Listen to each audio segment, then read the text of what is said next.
Good evening. Call the Board of Selectmen meeting to order at 6:37 PM. First order of business is discussion regarding the town response to COVID-19. Any updates, any questions? Literally a few moments ago, I sent over the 2-week look back COVID cases. Looks like we had 3 new cases in the previous week.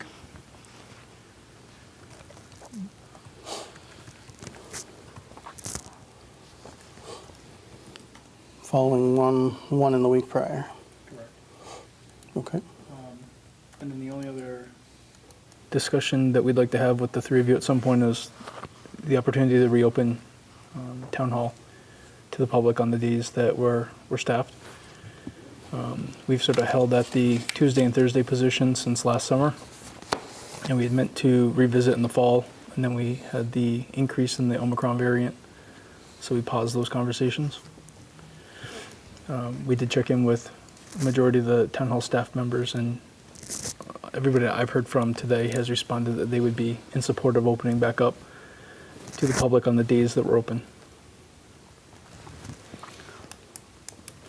And you say days that were open, we'll define that a little more, or days that were staffed. Are we talking Monday, Tuesday, Correct. Wednesday, Thursday? Correct. So not the Monday evenings again. Okay. So we're talking between 9 and 5. Monday, Tuesday, Thursday are the 3 days that we have the most staff members available.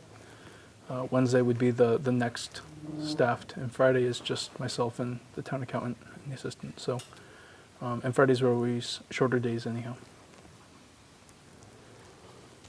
So I believe the support was predominantly Monday, Tuesday, Thursdays. Wednesdays if you wanted to. Friday would be a little more challenging at the moment.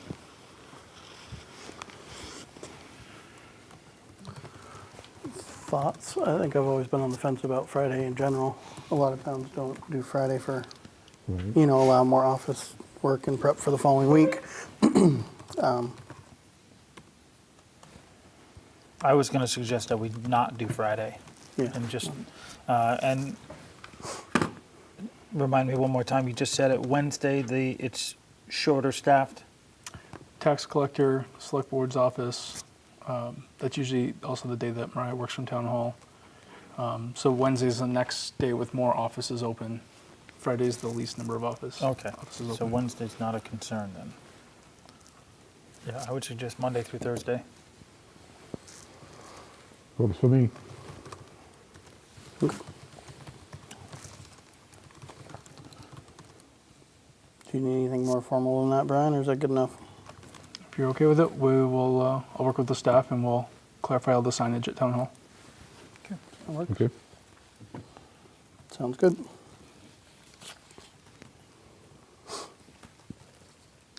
Anything else on COVID-19? Moving on, discussion regarding traffic control and Erving Center impacts. Any updates, any concerns from anyone on that? I have Of not heard late? any. Just that we're exploring the potential funding opportunity for the bridge. Nothing's firm yet, but we've submitted the project for state consideration for funding.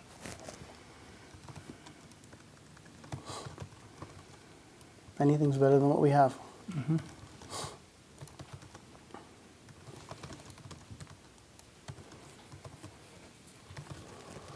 We'll come back to the RFP and the warrant.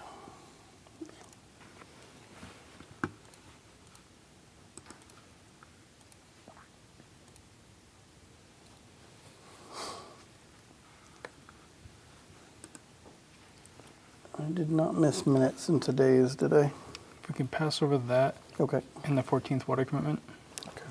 All right, we'll pass over meeting minutes, pass over the 14th water commitment. We have a surplus equipment request from the IT department, first read.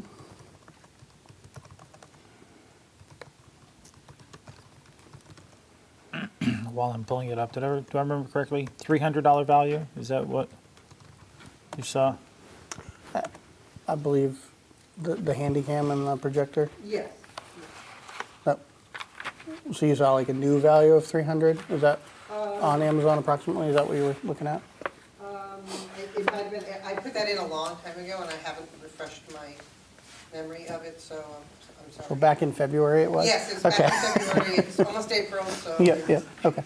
It's just that, we haven't used them in a number of years, everyone uses their cell phone and for presentations now, we've gone to, the big screens, and it's just, nobody's taken it out at all, so we could use that room for other things than old IT equipment.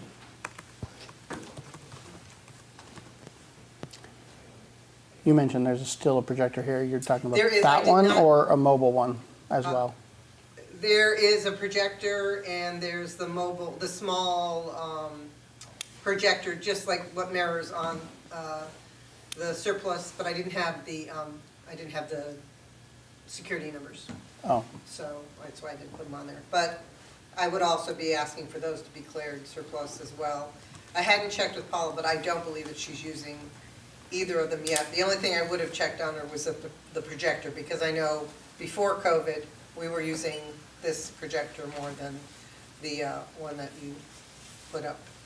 So, right, okay. I have no concerns with the first reading.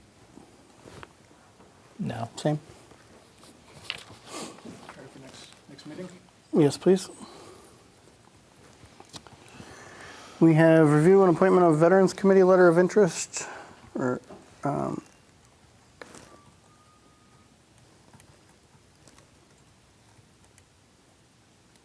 get it to come up here. There we go. And this is for Armin Bothelier, is that correct?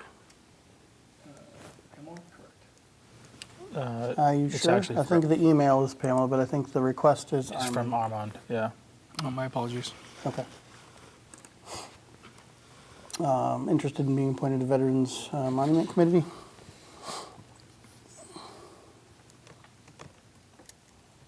I have no concerns. I'll make a motion that we appoint Armand Bothelier to Veterans Monument Committee. Is there a If we could do June 30th? And then we'll include as part of the Yeah. annual renewals. through June 30th, 2022? Second? All those in favor? Aye. With that, it is 6:45 PM, so we will call our public hearing to order regarding the proposed public layout of Poplar Mountain Road.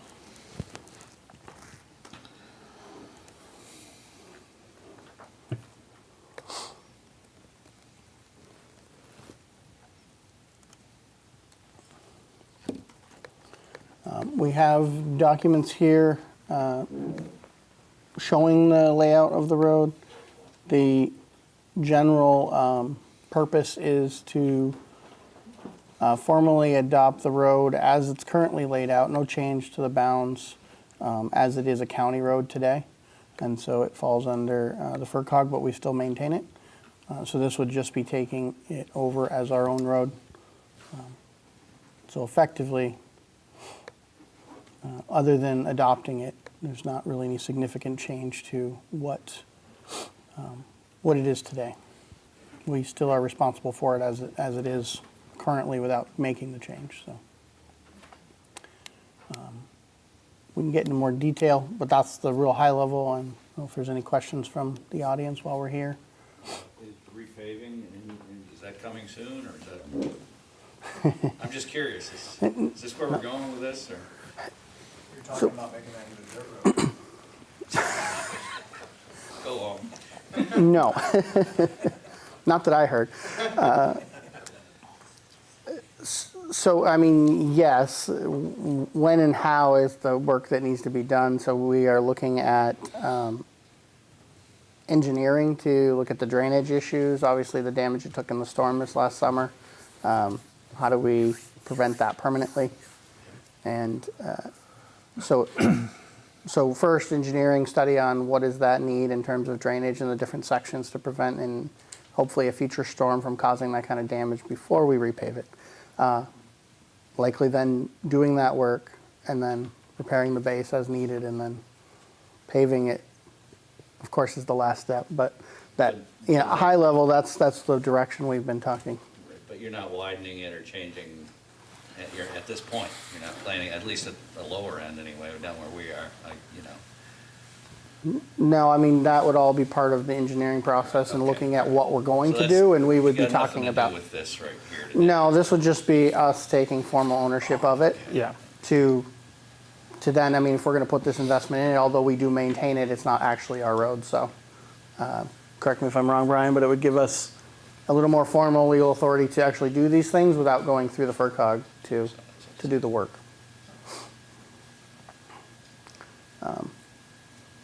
The current meets and bounds go a little beyond the paved surface as the road is laid out on the county record today and is shown here.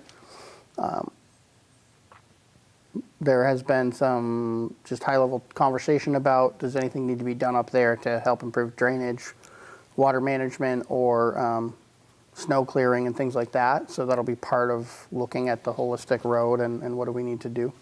But again, nothing is further than just some concepts and thoughts about, we have unfortunately a mess now and we need to clean it up. And we've cleaned it up a little, but we need to improve it Yeah. permanently and make it sustainable long-term.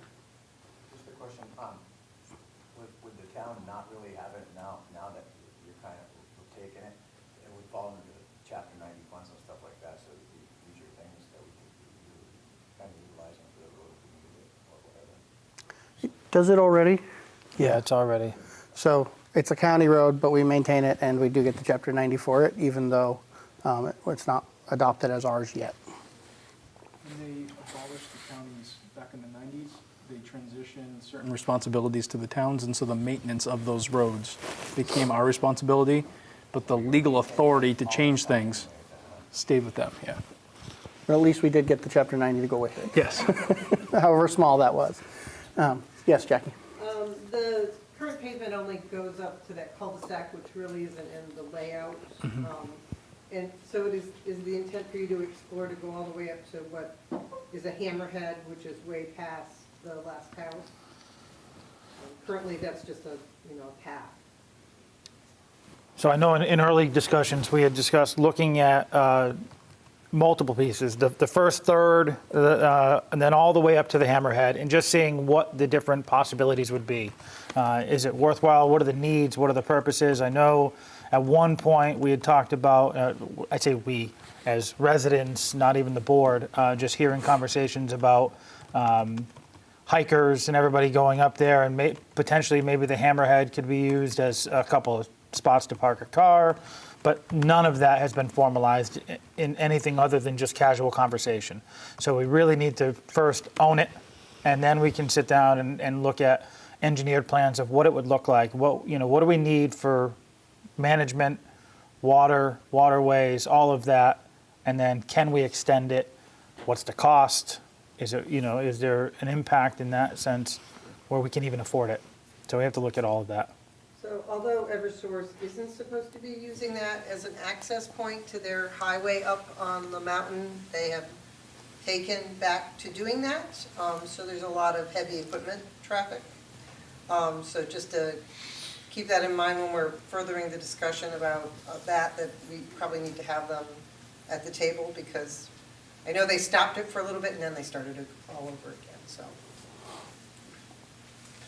Without getting into that too far, some of the water damage is believed to have come from that site as well, and there's some responsibility, so we'll be pursuing that as we go through the exercise of what does it take to repair and prevent, as well as any damage that they have and continue to do with equipment. Or if they're assisting in that rebuild to support that type of equipment, and that'll be part of the conversation. Absolutely. Can I just say one more thing? Yes, sir. In the last few years, the select board, the highway department, and the engineers have maintained a process of when a conceptual design is ready for public comment, walking the project with the landowners so that you all can walk it, talk about meets and bounds, talk about potential changes, and you know your property best. So to understand how that could impact your ease of accessing or exiting from your property, and then work those into the design. So I don't believe there's any intention of changing that practice. We learn a lot when we do those initiatives, so I would assume when we go out to do this project, we would do the same thing and reach out to all of you. That's a good point, and we usually do a site walk with the engineer when we've had some rough draft plans, you know, there's some, I think you asked about extending the paved surface. As Scott said, there's some potential values and costs involved in maybe extending the road. There's going to probably be some work needed outside of the paved surface in terms of wastewater, groundwater management and those kind of things and runoff. So all of that work is going to have some impact, and we're going to want to understand how that impacts the property owners and you know, that abut it. So be all part of. But that process is probably, I believe we have that on our ATM for the engineering Yep. to be done, to be funded in the planned annual town meeting warrant for May. So if the voters approve that, assuming that makes it to the final copy, that would be work done in the next, 12 plus months to continue that project forward. Other questions or comments on Poplar Mountain Road?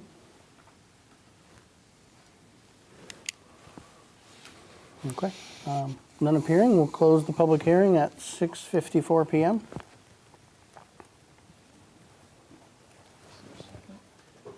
Second. All those in favor? Aye. Aye. Thank you for coming.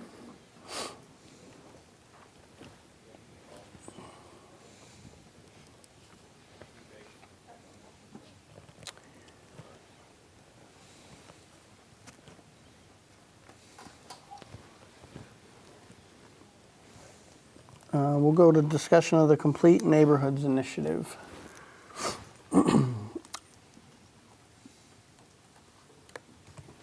So we received some information just before the meeting on that.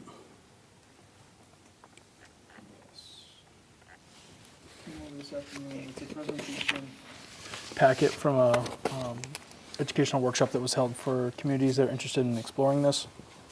There's a regional initiative.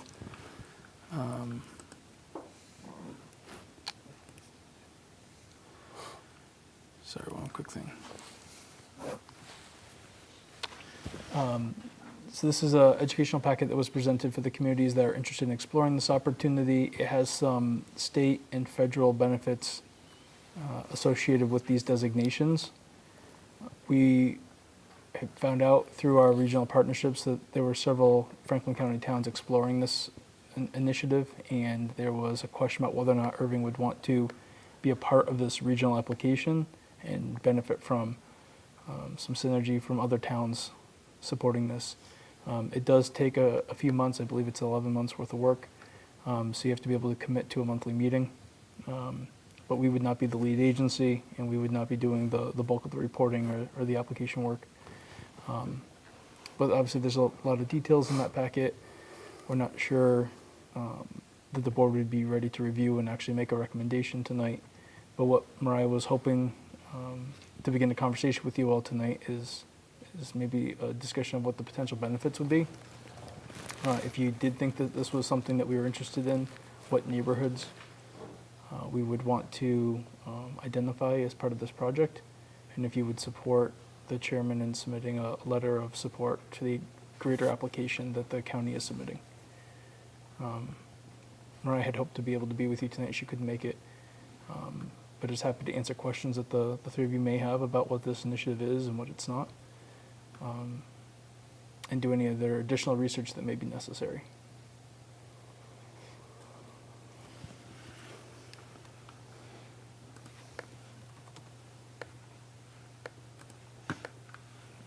Brian, I haven't had, I had just seen it Yep.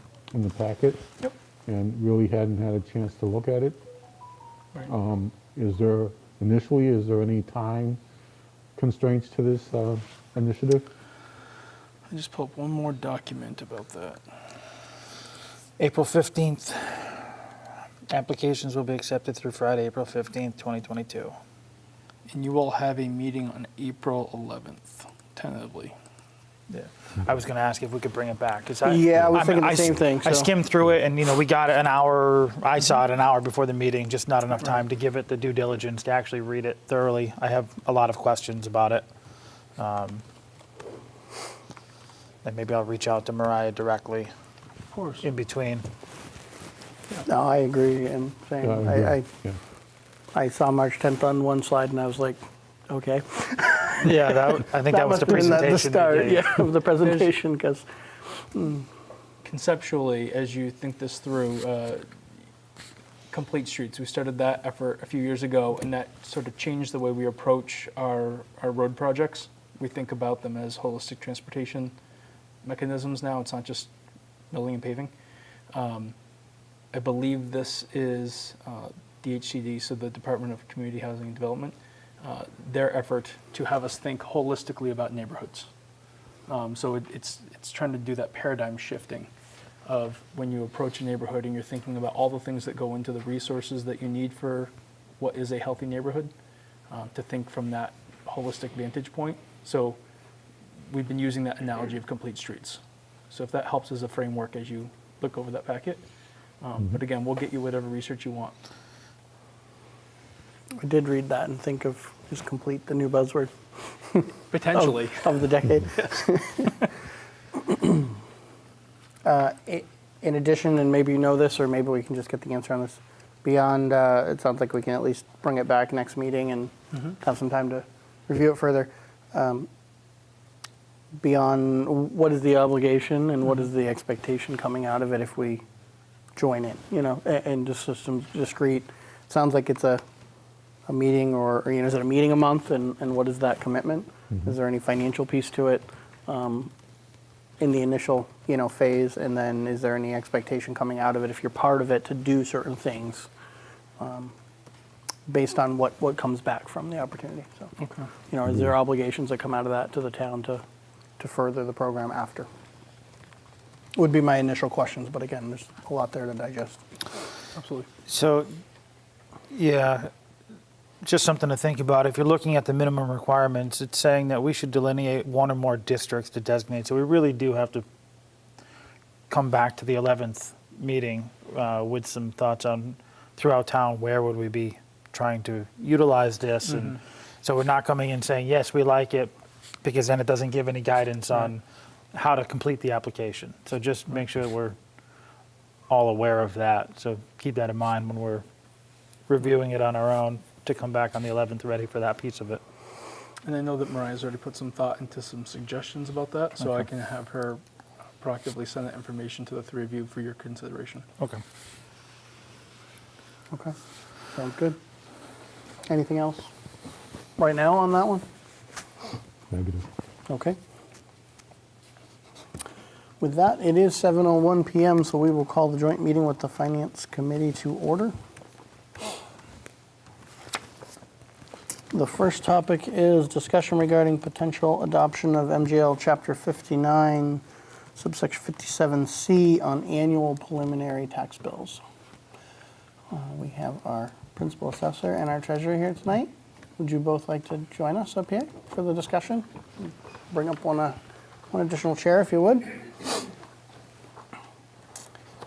So just high level, one of the last joint meetings, it was just brought forth the idea of discussing whether or not to do, I guess I'll call it biannual billing instead of a actual billing that we have today. Oh, preliminary billing. Preliminary billing, okay, thank you.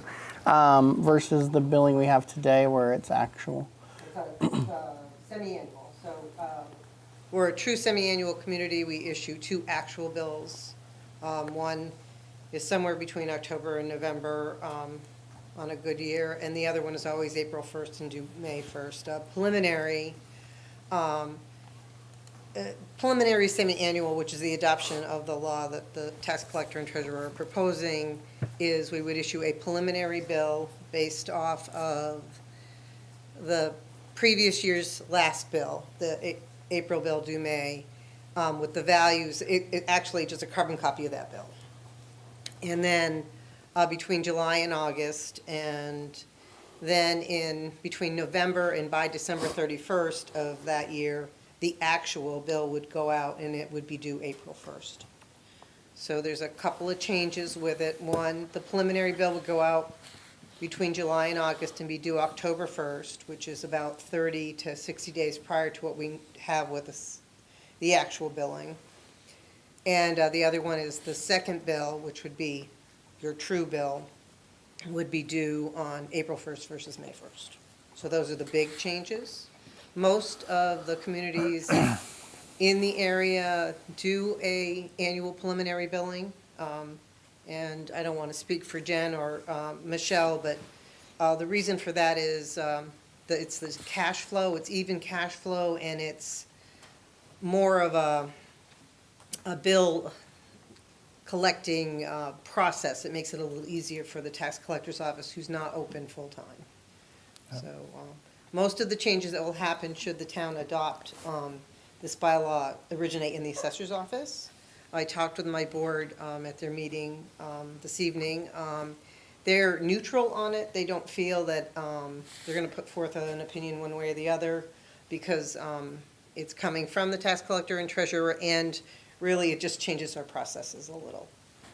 The only potential drawback is the abatements. Because we were a true semi-annual, the abatement period is usually 30 days after the actual first bill is due. In this case, with preliminaries, abatements will be due on April 1st. Right, after. So After. there's a couple of other minor processes and stuff like that, but those are the big changes. And then from the taxpayer side, it's a little more budget plannable date and amount, at least for the initial bill every year. Obviously, the second bill is more variable, but It will be. So I have asked that it not be adopted until fiscal year '24. If we adopted it without the change, it would take effect this July.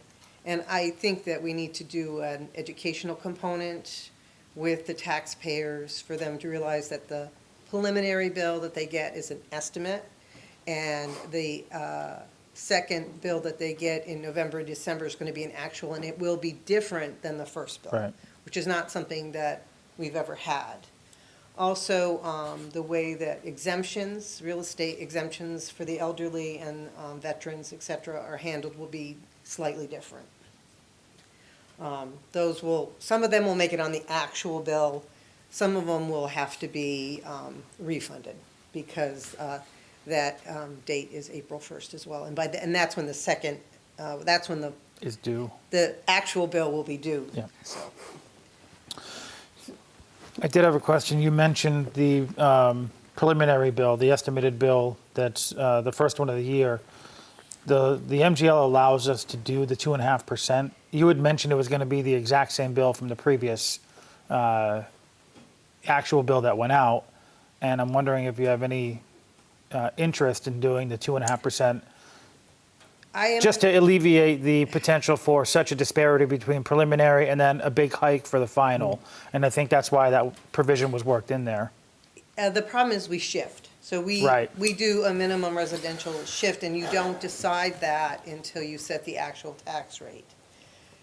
It could create some issues down the road that would be time-consuming to try to adjust, because there'd be adjustments on that section, that actual bill that gets issued in November and December. And it might be, so then their bill might be smaller, or it might be larger, and I talked with the town of Northfield about it. They don't do the 2.5. Okay. They take the one from May and they issue it. And they just roll it. then your second bill is larger when it's the actual bill. I mean, it's, if the taxpayers or the voters accept this provision, you can tweak it through the years as it goes on. Okay. It's just that for the initial, until we understand how the shift is going to impact it, we just want to do the May bill for July. Okay. Thank you. just to follow up on that, am I reading that to the best of your knowledge correctly, that the 2.5 is on the prior year tax? So It it's is. going to incorporate whatever shift was adopted in the prior period plus 2.5%. So Right. if there's a change, is what you're pointing out we could get, so it could get a little more complex on what the Little messy. latter bill, or the actual Yes, bill will it, be, it right? could get Yeah, okay. really messy. And it being the first year and such a change for the taxpayers, I would want the program to be successful, and And if I'm correct, adoption allows us to work within what that MGL is, which allows us to choose or not each year to do that. So we can Yes. work into that. Yeah, It you doesn't could have to work in- be a yes. first-year thing you could or work into that, a new and, adoption. Okay. and if it were accepted and we did it for fiscal year '24, it would allow us a whole year to educate the taxpayers on what we're going to do. We could send out, there's some language in the MGL that tells you how to, notify the taxpayers that you're going to a preliminary system, what to expect, that sort of thing. We had preliminary discussions that we would notify them with this first set, our actuals, and then remind them again next April for the May, so that when they got their preliminary bill in July and August, they wouldn't, I just paid that, that's not what's gonna happen. We'd say this is for the new year and that sort of thing. So, Okay.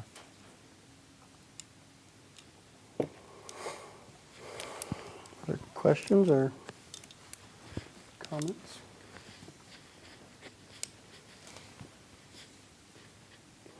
You mentioned I'll add one more.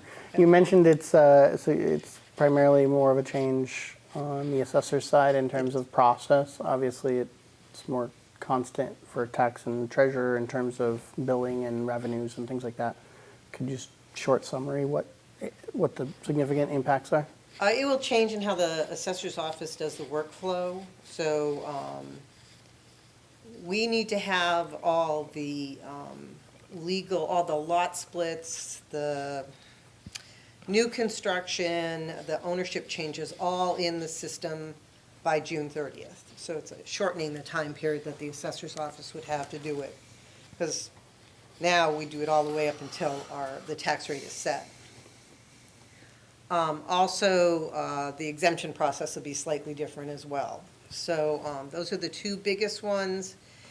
And I haven't quite gotten a satisfactory answer yet on how they handle, if you're taking the data from May of this year, there's a previous fiscal year, and you're basically issuing a preliminary bill, and you have a new lot, you've created an account. And how does that get into the preliminary billing? That's a part that I need to speak with Vadar about. And also, I think the only other thing that I can really think that might be an issue is if we had a fire or something like that, and you had to reduce the value type thing. So, because they would be getting a previous bill. But I think it's more of a clerical thing, just to talk with Vadar and figure out how it's done. But we can work with that. I don't expect it to be flawless the first year. I expect there to be some glitches.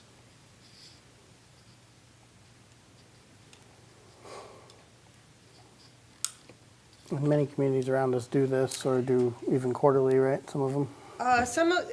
Yes, and most of the smaller towns do the preliminary semi-annual. I think Greenfield is quarterly. I know that Montague is not, it's preliminary semi-annual. Orange might be quarterly. That would be the next step if you wanted to go that way, but that is actually, it's 2 preliminaries and then 2 actuals. So it would be more work for all the offices. We are tiny. I mean, we're 1,500 people or about 1,000 parcels. It's, I think this, Semi-annual is fine. Yeah, I don't want to cut you off, but just to agree, I didn't Yeah. mean we should go quarterly or that our But tax those are your two bills choices, warrant so, that, yeah. but just that is Yep. the other, okay. And we are one of the few that does An actual. a true true semi-annual. We are semi-annual, probably, in the state, we are probably 1 of 10, Yeah. maybe even less. They've just gone to the other. It's really because of the cash flow and the whole billing process for the tax collector and the treasurer's office in the town. It's really getting the funding in on a regular basis and knowing that the tax money is coming in on October 1st and it's coming in on April 1st, where now, depending on when the tax rate is set and the Right. bills are issued, it could be, And we've seen fluctuation in that based on year to year of when we get to setting the tax rate and when we can finally get the bills out. We've delayed it by 30 days to, for various reasons and. Well, and so- special town meeting timings Yeah. and Yes. and all So- those things. So if that alleviates some of those pressures, It in does. some ways that could be beneficial too, right? yes, so if you wanted to have a special town meeting that wanted to raise and appropriate something in August, in September, you could. Right. Now, if you say that, I get this panic look on my face. We're delaying the right. billing. So those are definitely an advantage for the town in that respect. But you still would want to be setting your tax rate, holding your classification hearing right around the end of October, early November, because you need to get the bills out before December 31st. Right. Because if you don't, then what happens is the due date shifts automatically to May 1st, including the abatement date. So you really are targeting that mid-November, early December Right. issue for tax rate and sending out bills.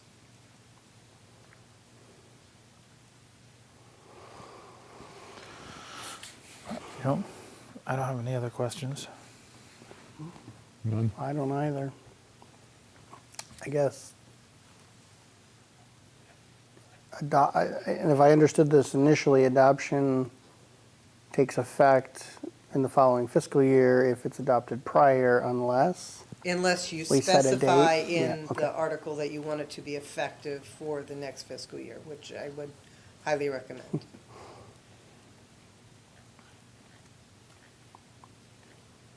It's just so much of a change for our taxpayers that we need a little time to educate them on how it's going to happen. No, I understand. I was just asking, just make sure we had that right. You're going to come out of an annual town meeting and have paid a bill and voted on something and get another bill in the mail and go, wait, what happened? Yeah. We don't want anyone to feel like that was unexpected, so, or the way we were trying to do it. Excuse me. So you had recommended FY '24? Yes, yes. Jennifer, I believe you and I think Michelle she were covered it all. proponents generally. No concerns, Yes, obviously. it would be great for cash flow. Again, it would, we'd have 6 months in between each due date, and it would be much more consistent. We wouldn't have to worry about, oh, wait, we're gonna hold off on paying that. So I think it would be beneficial. And I think the taxpayers will like it as well. I think that, being able to have, 2 set due dates as well, you can structure and budget. Yeah, and I know we say there's there'll be disparity between the preliminary and the actual, but after about 2 years, you're going to see what that disparity is, and unless there's major shifts in valuation, it'll be expected. You'll know what the expectation is. That's not too significant. Yeah, In fact, it'll be 5% on that second bill if you don't do anything on the first bill, if we raised and appropriated the full Right. amount and the value Yep. didn't change, right, Right. approximately, so. Yeah, we have so many moving pieces. Right, that's for, what- yeah. Yeah, yeah. It's just, I would recommend the first year we just leave it alone right. and see. No, but as a No, no, taxpayer, but just- it's yeah. we'll get used to the shift of having 2 different bills. It's not going to be. It does allow the taxpayer more time to pay their bill, because they'll get their actual bill between November and December, or even January at the latest, but it won't be due until April. April 1st, yeah. So Right. the goal is to have the tax bills still issued, the actual bills issued right around the mid-November timeframe, which is the sweet time, and it's not, hey, Merry Christmas, Happy Holidays, you've got a tax bill. It's due. Due, yeah, 3 days soon, before yeah, Christmas. yeah. Yeah, Like, that's yeah. Oh, no, you're not, it's Yeah. not due until April. Okay. I have no concerns. I don't either, Adding so, it on there? anyone for or against putting it on the warrant? I guess that's the I'm for it. directional. For it. Okay. I would say I pay taxes in Montague with this and found it incredibly easy to figure out. And the difference between your first bill and your second bill, at least there, is not huge. So it's really nice to budget. I think the residents would like it because it's, this is coming when and this is coming. And so I would definitely be in favor. And I hadn't reached out to Karen Elliott, she's the assessor over in Montague, and the tax collector had asked if they build in that 2.5 or not. I suspect that they do a portion of it. You don't have to go the full 2.5, Right. you can Up do to. a percentage, Yeah. so. And I think the law says you can't go more than 50% anyways, except with certain exceptions. All right, well, we'll draft it and put it on then. Yep. Okay, Add it on. please do. Okay, thank you both for joining us.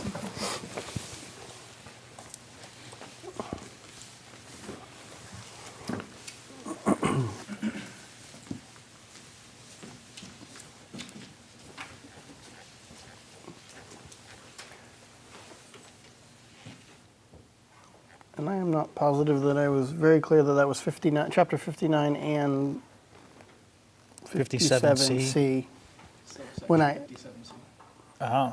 Oh, okay, then I did say it correctly, because that's, all right. I reread that, and I thought it was two separate sections, all right. Okay. While we're on chapters and sections, there's also chapter 40, section 57, that has been brought forth for consideration. Yep. And that's why I thought they were actually separate, partly, which is we have adopted that provision that allows the town to revoke or deny or suspend a license or permit for failure to pay taxes. But the statute requires that we adopt the bylaw that follows the statute, a bylaw. And you did. But All right, what am I missing? this I is- will hand it off to you now. That's okay. This is one of the repercussions of the 2016 Municipal Modernization Act. So they did a sweeping set of legislative acts that updated, I think, over 200 different statutes. And in the years after that, we all were working to update our codes to make sure that we've caught everything. This is one that sort of flew under our radar. We don't use it often. I think you've used this provision one time since I've been here. So all that needs to happen is that the bylaw that we have in the records, which I believe dates back to 1991 to somewhere in there, needs to be updated to reflect the changes with that 2016 legislative change. So that's it. If you were a town that had adopted it and had not already enacted a bylaw, you then had to establish a bylaw. So we just need to update it. So I think the question I need to know from the three of you, do you want me to work on that now for the ETM?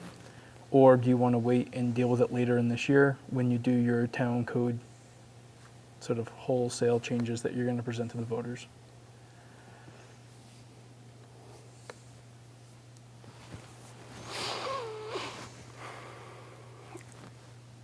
Thoughts?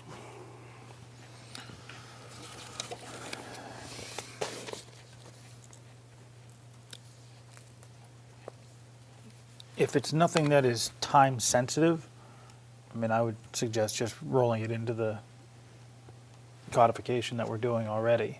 Yeah. Yeah. If it's something that we have to address now, We just can't use the provision until we've updated the bylaw. and so I guess what I was wondering is there a need to use that provision? That's why I'm asking.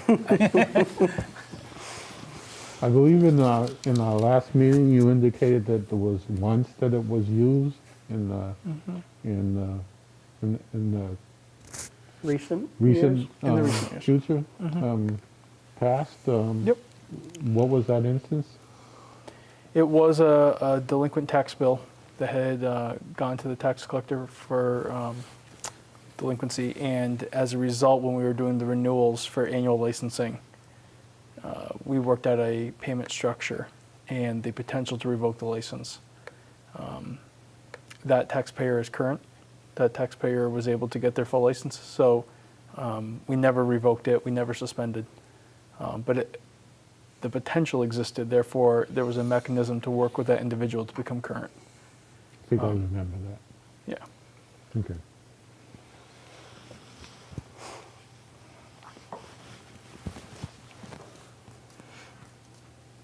Well, I guess back to your codification comment, when do you foresee us being ready to bring that to a meeting?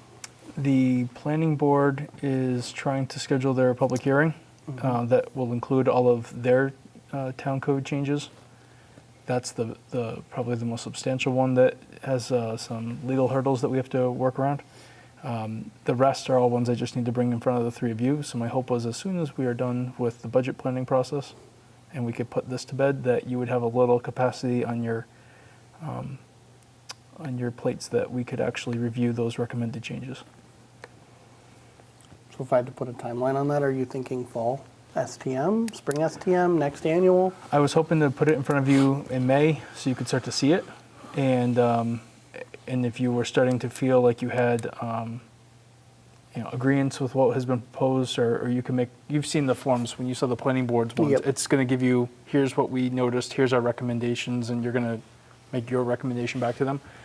General code then needs a few months with that to finalize the draft and finalize the recommended legal language. And they do that with a review with the Attorney General's office to get it all ready so that when you bring it to town meeting, it's a document that's really ready. So yeah, probably fall, winter is when it would be really appropriate, I think, to have it in a format that you would feel comfortable bringing it to the citizens.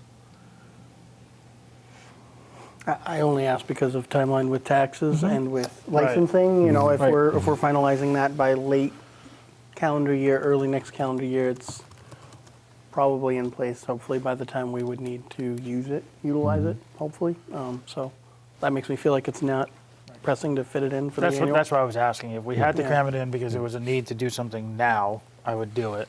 Otherwise, just roll it in with the codification. Hopefully, we can get it finalized in the fall.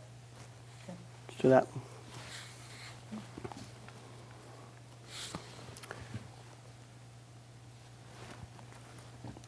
Okay, on to FY 2023 budget review. So a few documents in the emails I sent you all over the weekend. You have an updated summary chart that includes all of the changes you've made over the last two joint meetings. I've updated the warrant, which you also have in your packets, with those changes. And there was a summary memo that I sent to you that sort of just pulled into a bulleted list what those changes are. So all three documents should talk to each other. And then you all asked me to take a look at what area towns were doing for the topic of base wage adjustments.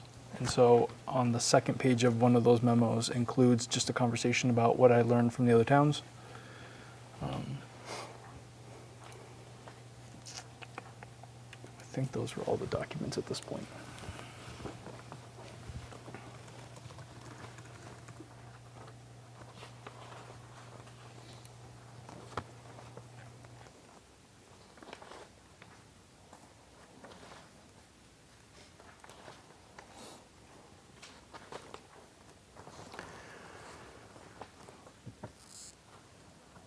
Before we jump into the, we'll go to the annual last. And so before we jump into the wage discussion, which I'm sure is going to take a little time, anything on the rest of the budget and the financial overview that anyone wanted to discuss?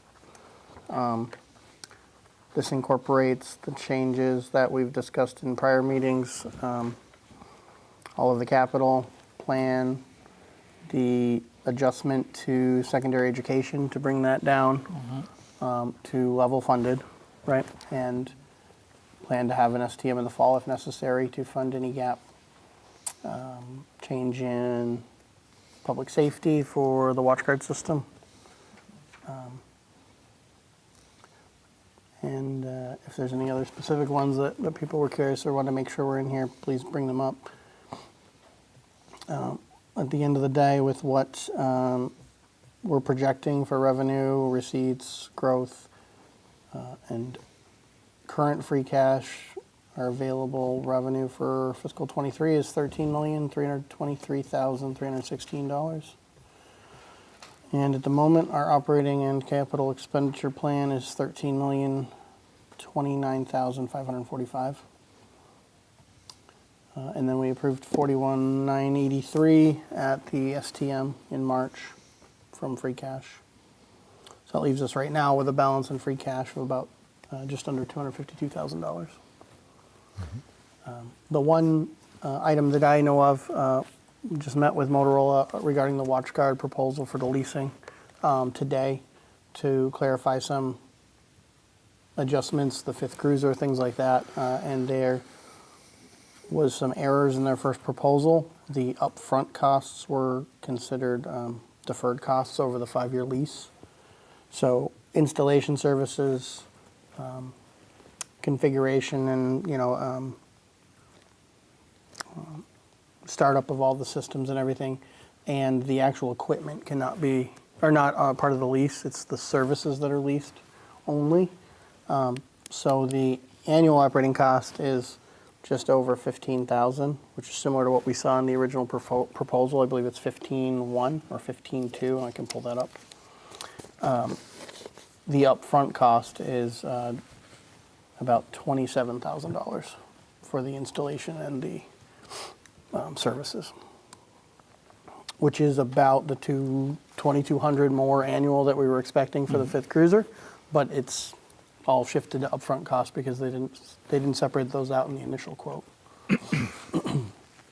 So that being said, if we do want to do that, the first year costs are obviously $27,000 higher than we planned in the budget. So that's a consideration if we want to adjust that, if we're going to do that project. There's an expectation that even today, lead times and everything is probably 4 to 6 months. It may be worse and maybe better by the time we actually start this. So we may only pay about half of the annual cost the first year, which may help to offset the installation by maybe $7,000, just because it may take us until December to even, January to even have it commissioned and operating. But I don't know if I would hedge that in the budgeting. I would probably budget it in full if it was. Would be my recommendation, I was just gonna say, because we I'd be don't know leery what's of- going to change. Yeah, I'd be leery of doing it at half and then being Short. able to and then be short. Right. Supply chain suddenly improved and then, Yeah. right. And then we're holding off anyways just because. Exactly. Brian, can you confirm in public safety that adjustment was at 17.2 from the prior budget? 17.3. 17.3? Yep.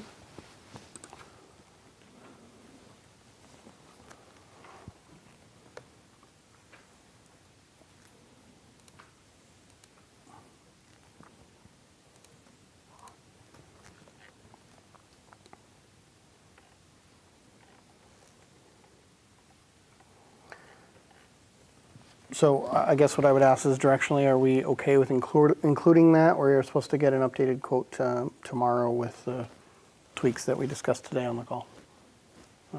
But just directionally, are we, overall, it's approximately a 25,000 increase for fiscal 23 only, and then it would go back down to what's budgeted right now for that item. Yeah, I'm good with moving forward with it. Knowing that it's a one-time. Any concerns? Okay. We'll have the final numbers when we get that contract information sorted out with you, Brian, this week, hopefully, and then we'll know for sure if those are the appropriate totals to incorporate. Okay.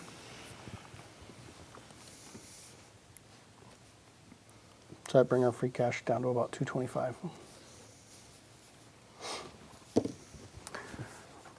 Are you all wanting me to amend the capital budget article to include that? Not, oh. Because the outlay would be capital. It would, the 25 It's the definition. That's right. Yeah, by definition. by definition, yeah, it's a initial It's not outlay. operating. Well, the capital planning committee did refer that to all of us to say they recommended doing leasing, so even though there's an upfront, I think that makes sense. I believe it's going to be 27, Okay. but we can, when we get the final number, we'll incorporate that. Just for record keeping, capital request form, please. I will put it back in with the amendment. So we'll Keep him on his we'll toes, ask Chief Jeff. Holst to update the one that he submitted with the Yeah. final values. Yeah. Yep. Yep, okay. All right. Any questions, concerns, comments on the overall summary of raise and appropriate here and free cash and budget?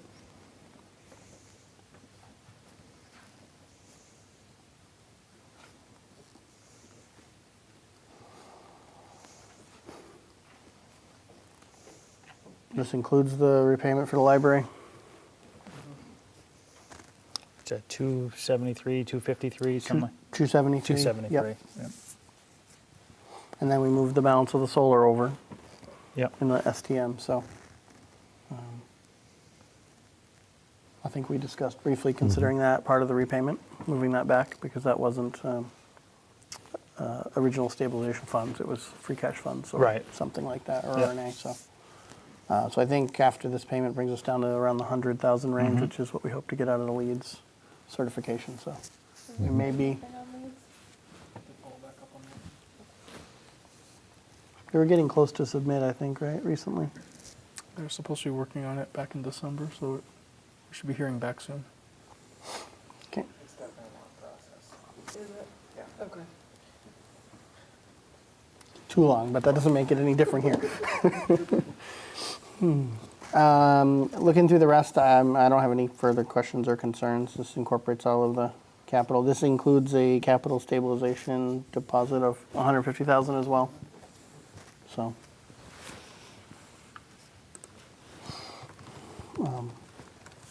And at least initially, I'm comfortable. I think that the balance of free cash lines up well with what we decreased the secondary ed by, so we have that as a cushion to cover that variance, should there be one.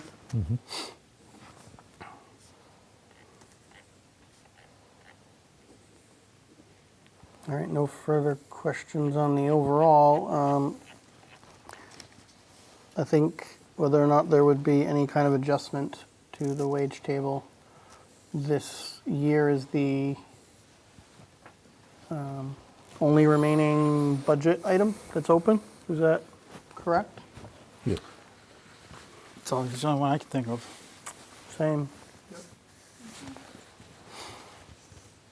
Okay. Well, Brian, thank you for putting together some information on the surrounding communities and what they are doing with regards to potential adjustments related or unrelated to inflation. I'll just open it to whoever wants to start with any comments, questions, or thoughts. I'll start with a few. So I'm appreciative that it came back for this meeting. I know it was I'd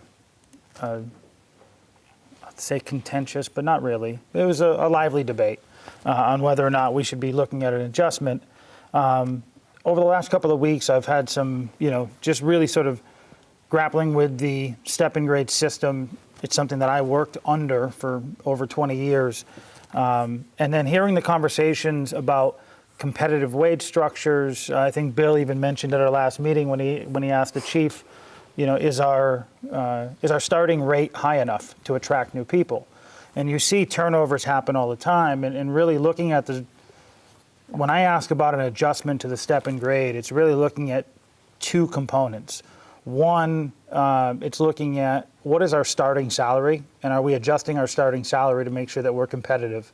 While our employees within the step and grade see a bump through a step every year, the table itself doesn't change. So if you go 2 or 3 or 4 years without a change to that table, and then you have to put out an advertisement for a new position that needs to be filled, and we're seeing this right now with the police department, that hiring salary becomes ineffective, and people will pass over even applying for your position.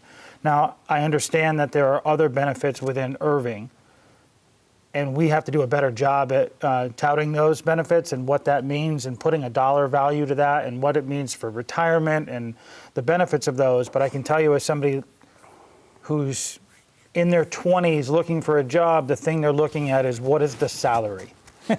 Not as what's going to happen in 35 or 40 years when I decide to retire. What am I going to get now? And how is that going to impact me? So that's just one component of it. And the other one is we want long-term employees, and we want them to stay here beyond 15 years. We want them to do a career here. If they're a valued employee, we want to retain them to the best of our ability. And so the other piece that I like to look at when I'm looking at the table is our top step competitive as well? And is that top step going to retain them for the long term? Because those people are not getting steps anymore. They are solely relying on an adjustment to the table. So that's why I brought that up at our last, or 2 meetings ago now, because we had a meeting last week. And it was a request to look at that table and whether or not that table is competitive. It was not a request to go through and readjust and undo or redo multi-years worth of work to put together a table and look at job classifications and job descriptions and duties and roles and where they fall on the table. It was simply to say, are we hiring them at the right rate? Are we retaining our senior staff members at the right rate? And if not, does it need to be adjusted? So that's what I was looking at. So before I put out any sort of recommendations, I'll leave it for anybody else to chime in. But thank you, Brian, for putting together the figures. I noticed I was off a little bit. I had 1.7 million, you had 2 million. So I missed a line item somewhere. Well, just to clarify what you're referring to, because I didn't open with that, a 20,000. estimated adjustment of a 1% change would be about $20,500 in the Yep. operating cost. So that percentage would only be for non-unionized? I'm assuming that you included the I- union on that? It's all town non. All town side, Non-school. not non-school. I believe all of the town agreements include language, correct me if I'm wrong, that if we change our step and grade, they would adjust accordingly. That's the practice that we've communicated. Yep. So any pending union or other, assume that they would be incorporated in any adjustment we make on the town side.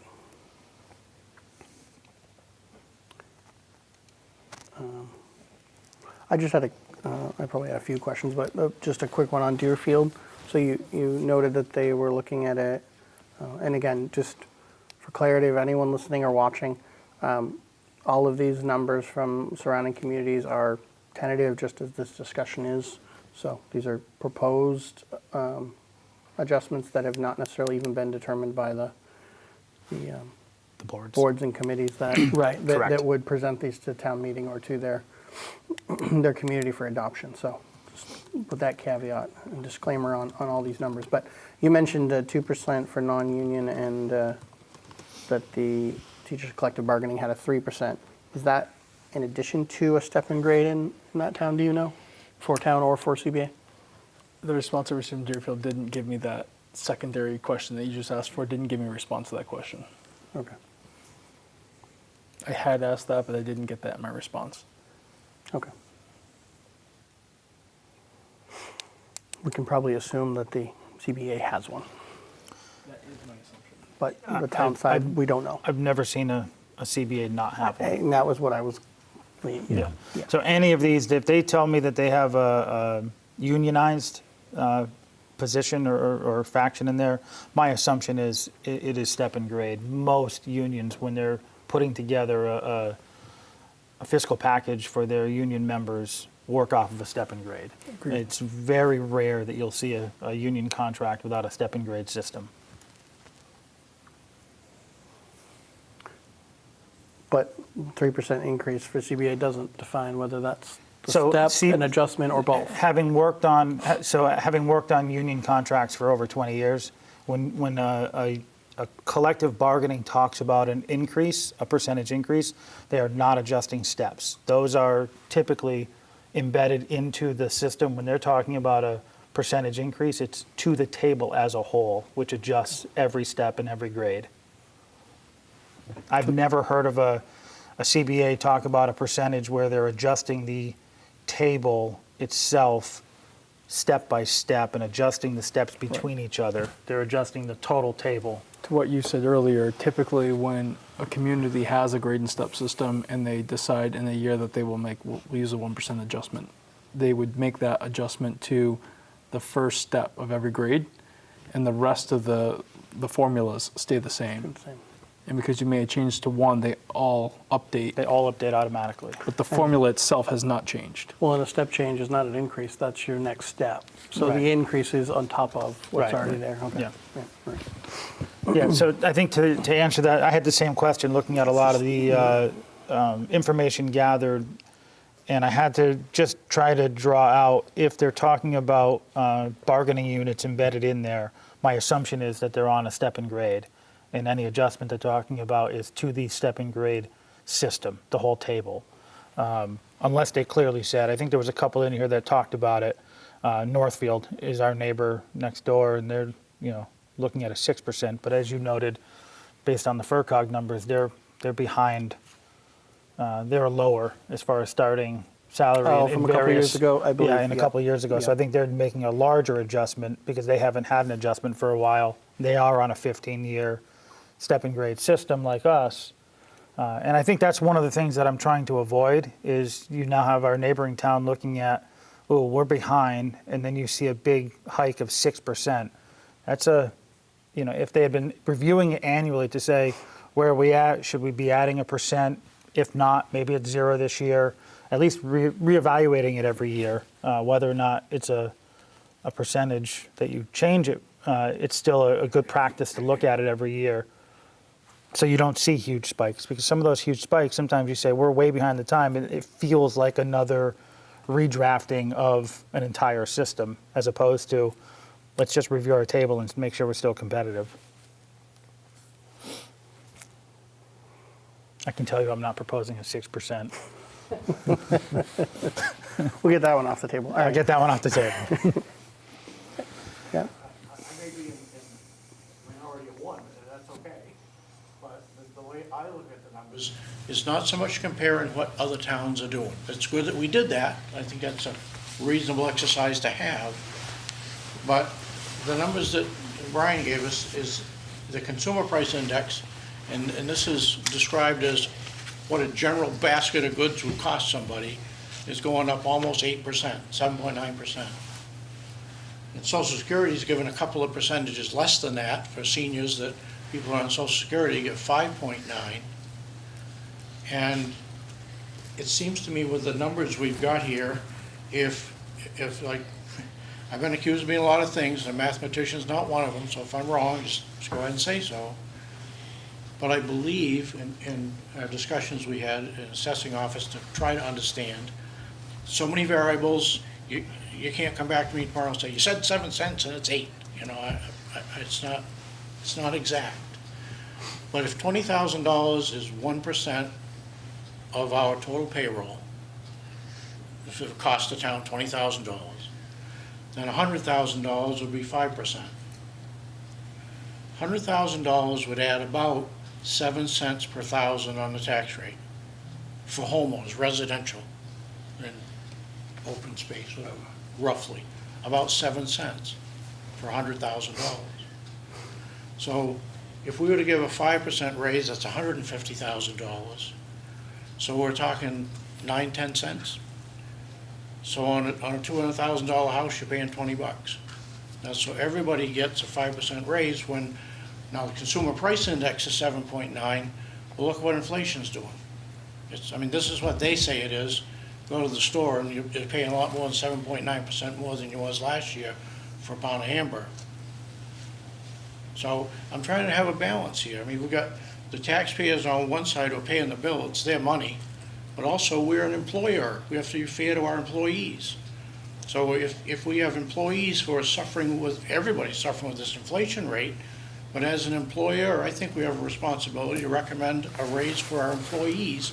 It's not just business as usual.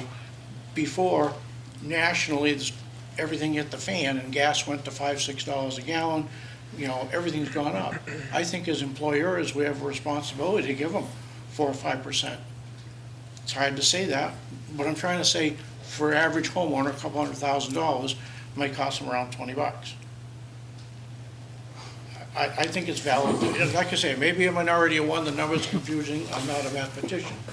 But if you give a percentage of 4 or 5%, I think it's fair to our workers. It's 4% is even about half of what the prices are going up. just my thoughts. Thank you. Thank you for sharing them. As an employee in in the private sector, as an employer, as a manager, I get those are all different, challenges to reconcile here, right? For us, the one that I'm struggling with the most, not about whether or not that would be good practice, good for our employees, good for retention, all those things, but from what we have the authority to do versus what we'd like or what's reasonable, we can do a 2.5% increase. So if we're going to pass on a 5 or 7.5% increase in salary to the taxpayer, we can't charge them that. I understand we can absorb that in the overall budget, but reconciling between the ability to raise the income of the municipality is 2.5% max regularly. So if we're doing anything in our operating costs that exceeds that, it's got to offset somewhere eventually. Maybe not this year, but eventually. Like, it's not sustainable. And that's not to say that I feel that employees don't deserve it. So just to carve the two out separately. But how do we reconcile that financial limitation and the fiscal responsibility with employer responsibility as well? And I don't have the answer. I'm just proposing that challenge of how do we get from 2.5% to 5 or 7 or whatever the numbers are, between what's already baked in at 2 and anything adjustment we may consider here. Those are all valid points you make. I don't disagree with a single one of them at all. I point out, though, that school is biggest part of any town's budget. And our elementary school held their increase to 1/10 about. So taking $100,000 doesn't even put a dent in what the school could have charged us for 2.5%. I'm not saying everybody ought to go up 2.5%. You go up for what you need, not what you just want. And I feel like our employees need some relief, because they're getting, it's hard to say their employees need relief, and they do. So does every taxpayer. Taxpayers aren't getting rich either. But we're employers and have responsibilities to them. I think we should give them 4%. Go ahead. I know you. Yeah, no, the only thing I was going to say is, and I appreciate the sentiment of looking at the consumer price index and the Social Security Administration adjustment. I also want to, and I'm not advocating one way or the other, just pointing out some clarity. There are years when that number was a negative, or held at 0, or 1, and the town was giving a 2 or a 3% raise. So, if I don't want to lock ourselves into saying if CPI is at this percentage, we should be at that percentage as well, because then we're also saying if CPI comes in at negative 1%, are we tying it to that? If it goes up by 0.25%, are we going to adjust everything down to just 0.25%? So there have been years in the past where we've made adjustments up, regardless of what CPI is saying needed. So just for the holistic view on it. And I'm still an advocate for, adjusting the table as needed. I just don't always want to tie it to the CPI. And I agree. That's Yeah. why it went up almost 8%. I'm suggesting around 4, Yeah. which is, it's not fair, it's not unfair, it's an effort. My guess is, my belief is, I'm not an economist either, but I read them, okay? After the Revolutionary War, when they printed money, the Civil War, they printed money, World War I and II, they printed money. Every time they printed money, inflation went through the roof. It's just a fact, it is. It's not an opinion or theory, it is, it's fact. And we're printing trillions of dollars. I suspect we'll be here next year. Well, some of us will be here next year. Well, you know who, but people will be having the same discussion, only worse. I mean, when in the 70s, inflation was 17, 18, 9% interest. It was terrible. So I suspect it'll get worse before better. And if we don't have the discussion now, or we're having a discussion, I suspect maybe it'll be more serious next year. But I still think 4% would be a fair amount to give people. But again, it's your decision. We're a recommending body here, and I don't know what the rest of them, I'm not speaking for the body, I'm speaking for me, and that's just my thoughts on it. And I welcome the opportunity to give you the thoughts. Always appreciated, Dan. Okay. Well, I was a little bit of a dissenter last time. And my dissent is primarily because my brain works with policies and procedures. We've set them up, and we should stick to them. We have a policy that we're going to reevaluate this in a year. If we're going to reevaluate it every year, then it shouldn't be a policy. And also, any amount that we choose is a wag. Gas was $4.40 last week, and it's $4.10 this week. That's my only issues with it. Yeah. Yeah, I was just going to say, I agree. Tying it to gas prices doesn't make sense. That changes daily. It was just. Yeah, no. So that's why could've said milk. when I opened up my my statement, it was about hiring, ability to hire and ability to attract, and that has nothing to do with the current price of goods, and doesn't tie to the CPI at all. It really ties to the communities around us, and are we attractive to new employees? Are we attractive to retaining our employees? And are we attractive to keeping them long-term? That's why I was looking at it.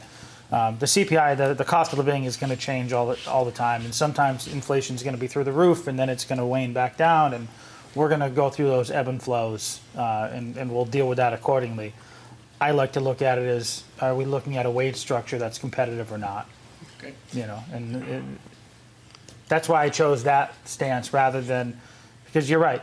6 months from now, gas could be, knock on wood, $2.50 a gallon. Say it, It could be wood. dropping. It could be dropping way down, but that doesn't change our competitiveness in the area of whether or not we can attract and retain quality employees. And that's what I was looking at. I mean, I wouldn't bet my life on it, but I'd bet all the money in Charlie's pocket. That if we look at these towns here, that very few of them went through the extensive work that we did over the last 18 months to set our salaries at a good level. I think you're right, and I think most of them, not all of them, have a step in grade or have gone through that process. A lot of them still have what we got away from, which is a floating, entry, middle, and high, and it's just a floating scale. And then all of a sudden they fast forward 10 years and they go, our scale's way off, which is what we realized we don't want to do anymore. So we went to a step in grade. To your other point, you mentioned, we set a policy. I can tell you right now, fast forward, let's say 11 months from now, I will bring it back up again because I think the policy should be reviewed annually, not reviewed in 2 or 3 years. If you're going to do it every 3 years, I would look at it like the collective bargainings do. They look at it for every 3 years, but they also set preliminary increases for those 3 years if they anticipate things going up. So, I would say we can't do that. Right. So we should look at it every year. And that's not to say that I would propose an increase every year, or we should propose an increase every year. There are some years you could look at that and say, we are right where we need to be. Enjoy your step raise, and that's all you're going to get. We're not going to introduce a COLA this year. It's going to level fund at 0%. And that could happen. Have the policy like blocks, the main blocks, but you tweak it every year. Yeah. You got to look at it every year because Yeah, you just can't. and it doesn't mean it's going to. It doesn't mean you propose a change every year. It just means that you review it. You look at it and you just say, are we competitive? Is this where we want to be? How do we fit? You still have your policy and the basic big blocks in place, but just be able to tweak that a little bit if there is some changes that really need to be adjusted, so we don't lose people. I guess it just feels to me like when we first discussed this and put it in front of the town, we put it as this is the way we're going to do it. We're going to reevaluate it every couple of years, and by doing it another way, we're saying, well, we're going to evaluate it every couple of years, but we decided against doing that. We're just going to do this our own way this time. And it's a bad precedent in my mind. We also had a large number of people that had no idea that we had step in grade that was getting a step increase every year. So there's a lot of unknowns that come to light. And when you get more information, you're allowed to say, I have more information, and actually change your stance. I consider that actually evolving and not just digging my heels in. Okay. I mean, as more information comes to light, we're able to say, you know what, I didn't know all that information before, and I'm ready to say I think we should change that stance. again, I like Dan, I have no problem saying I can be standing out on an island of one, and that's okay. I'm okay with that. You know, maybe 10 years ago I would have shied away from that. Right now, now I'm okay with that. And not to take sides, just to chime in on that. I agree in principle with Scott, because it may be hard to believe, but that was 26 months ago when we were talking about this, and we implemented it 24 months ago. It was our first attempt to do this, and so I think, you know, your early years are always a learning curve. So if there's any time when I look at continuous improvement and, you know, how do we always, you know, adapting, I'd expect us more likely to be making changes in the first 5 than in the second 5, unless there was some catastrophic, like last couple of years worth of changes that we weren't anticipating on top of that. And, you know, I think policies, we reevaluate, you know, change, modify, and adapt to be current and be modern and whatever frequency we feel is necessary, and that's our role in this government structure in my mind. Bylaw, on the other hand, I think more kind of the way you referred to it, is a little more fixed, a little harder to change, and a little less frequent. Maybe that's just my perspective, but it just, you know, kind of the things that are statutes and bylaws, I take a little more of a, you know, they're a little more to change and move. Policies and procedures are kind of meant to adapt and mold as we change. And being in an early year, I just, you know, I guess I'm saying I'm more open to the idea that doesn't mean we don't follow policies, and that doesn't mean that we don't set them for a reason. It just means that with the information and what's changed in 24 months, if we choose to make an adjustment, we've decided that there was some other events that required consideration ahead of the plan. And we've adapted. So, you know, not to say that changes the policy, and the level of work involved in data is not the same as what we discussed doing 12 months from now, right? And we talked about that a little bit last meeting, and how in-depth that may or may not be is a different thing. It's a lot easier to change and evaluate a stationary target as opposed to a moving target. I also don't think that 26 months ago we'd expect that we'd be in a pandemic and also war. So. Yeah, kind of what I was alluding to with with the factors that we couldn't have planned when we set that policy, right? Absolutely.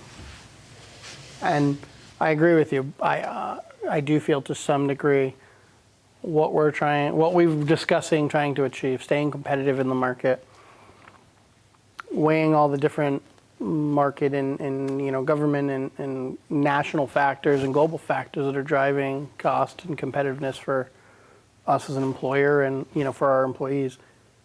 That's always a moving target, unfortunately. I mean, 6, 7, whatever years ago on the FinCom when I was with all, you know, some of you, same thing. We were talking back then, we didn't have wage and step. What's a recommendation for a cost of living back then? And we were looking at some of the same values going, you know, trying to come up with what we felt was meaningful. But again, it was a little bit of a wag, no matter what. And I don't know that we can engineer that out. I'd love to. I know this was not a fun process 24 months ago. It wasn't for the employees. It wasn't for the board. It wasn't for the FinCom. It wasn't for anyone, right? It was a very contentious and anxious process, right? And lengthy, and that was painful. And so, I you know, making adjustments and talking about this isn't meant to go back there. It's to move forward from where we got to. Because anything, to me, from here is an improvement from where we were. Yeah. And we were better than we were 3 to 5 years before that, so. Definitely an improvement from most. Well, and I do contemplate, and it's more of a decision next cycle, I think, about what Scott brought up of if part of our goals, and I think it is to stay competitive, do we want to be looking at a larger adjustment every 3 years or a smaller adjustment every year or every other year or whatever? And so just balancing that, I mean, smaller sounds better than bigger, even if it's more frequent to me. It just sounds more manageable. And again, it doesn't mean you even have to do it every year, like Scott said. You know, there may be years where we said, no, you know what, the step is sufficient. And it's not to, it's just kind of anecdotally, like Scott said, some of this is making me want to reconsider and I'm not proposing any changes, but just the idea of how many steps we have and what the purpose of that was and what we were trying to achieve with that. Maybe that wasn't the right way to get there. Maybe we didn't, maybe it wasn't the best solution to try to find ways to encourage retention and longevity to have more steps. Maybe it's have less steps and do different things. So, and I don't know the right answers, but it's just called it into question for me. And some of these, I mean, some of the surrounding towns having 4 steps, I was like, whoa. That's the other end of the scale from 15, right? So it's just making me contemplate some of those things. I don't know where we go with it, but that's a next cycle conversation, but. And those changes and that reevaluation is built into the process. I'm sorry? And those changes and those evaluations are built into the process. Yeah, And that to me is the bigger next year. And so I guess that is my thought. When I think of looking at changing a percentage on the table, I don't look at it as changing the table. I look at that as you adjust the dollar amount within the table, but you're not changing the structure. I think what you're talking about when this was set forward a couple of years ago, we'll reevaluate all of that in 3 years, and that could be the number of steps and do our grades work, and I am not proposing we do that frequently. You know, I mean, that should be done. 3 years is still pretty frequent. You know, I would think that could be a 5 to 7 years when you're looking at all of that, you know, reevaluation. But the minor tweaks to actual wages within those tables, I think should be looked at annually. You know, nope. Yeah, I'm not suggesting that we make any of those other changes sooner. And I wasn't on the board then when that was set and it was implemented. But I have to imagine that the idea of we'll reevaluate this in 3 years was just that. It was looking at everything in totality. And I wouldn't change that. I actually would probably elongate that longer than 3 years. I don't think you even have enough time to take a breath from the work that was done the first time and do it again in 3 years. So.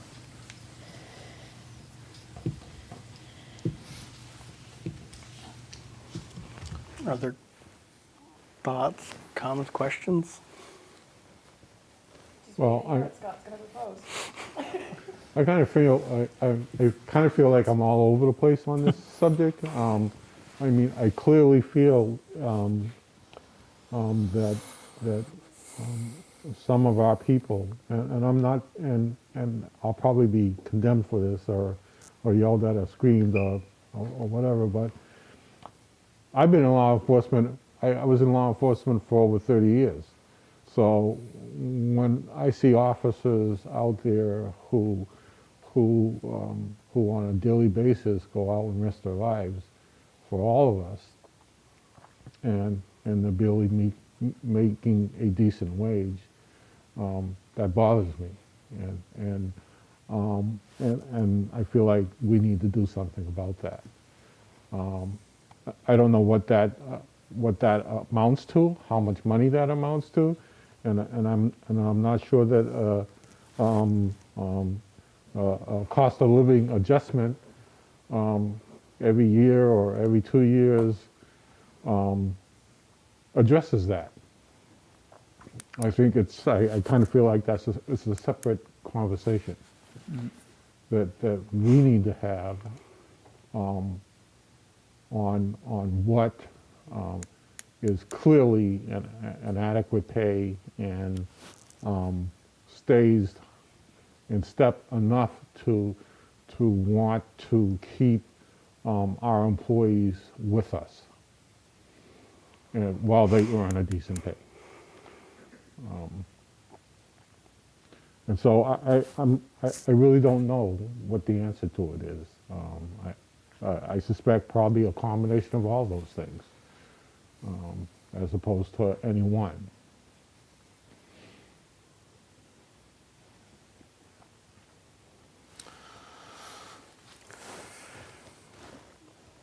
Are you open for proposals? Absolutely, the floor is yours. I figure if you have one, might as well have that. We'll continue the conversation. Put a point on it. So yeah, putting a point on it. So I was going to propose a 2% adjustment to the table, and I took a lot of different factors into consideration. One of them also being the amount of funds that we have through free cash and RNA available. We just took some of that away this evening. We're down to about 225. Oh, no, we were at 220. Yeah, No, we're at you're right. 251. You're We're right. down to about 225, and a 2% adjustment of the approximate $2 million takes about another 41,000 away from that, puts us at about 184. And I wouldn't want to deplete that. I mean, I love the sentiment, Dan, of 5, 6, 7%.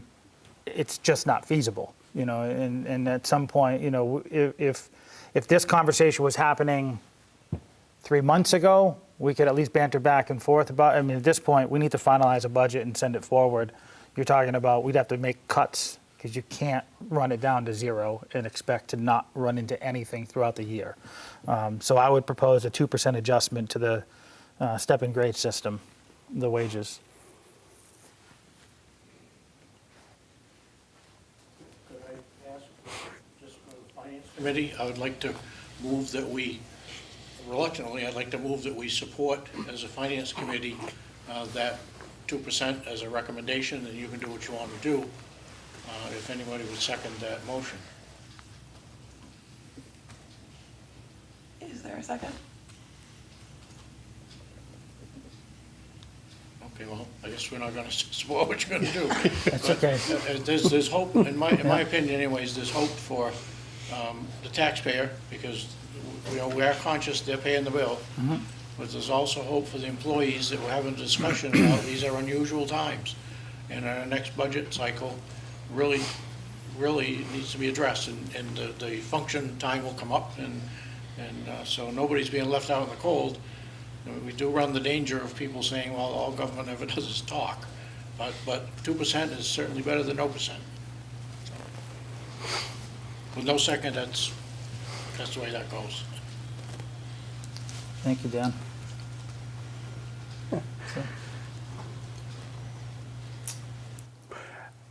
Well, at the end of the day, if we decide to do something, then we can send it back to you for your blessing or not. Well, I guess it'll come out in the whole ATM, but Well, I'll make it official for you. I make a motion that we adjust the step and grade system with a 2% increase on all salaries. For FY23.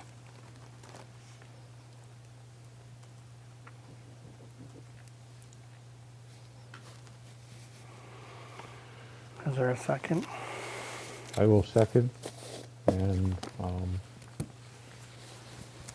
again, I'll say on that second is that we need to have a larger conversation about what is a fair salary compared to our neighbors on all levels of employment in town of Erving. Yeah, I think has been indicated. That's slated for next year.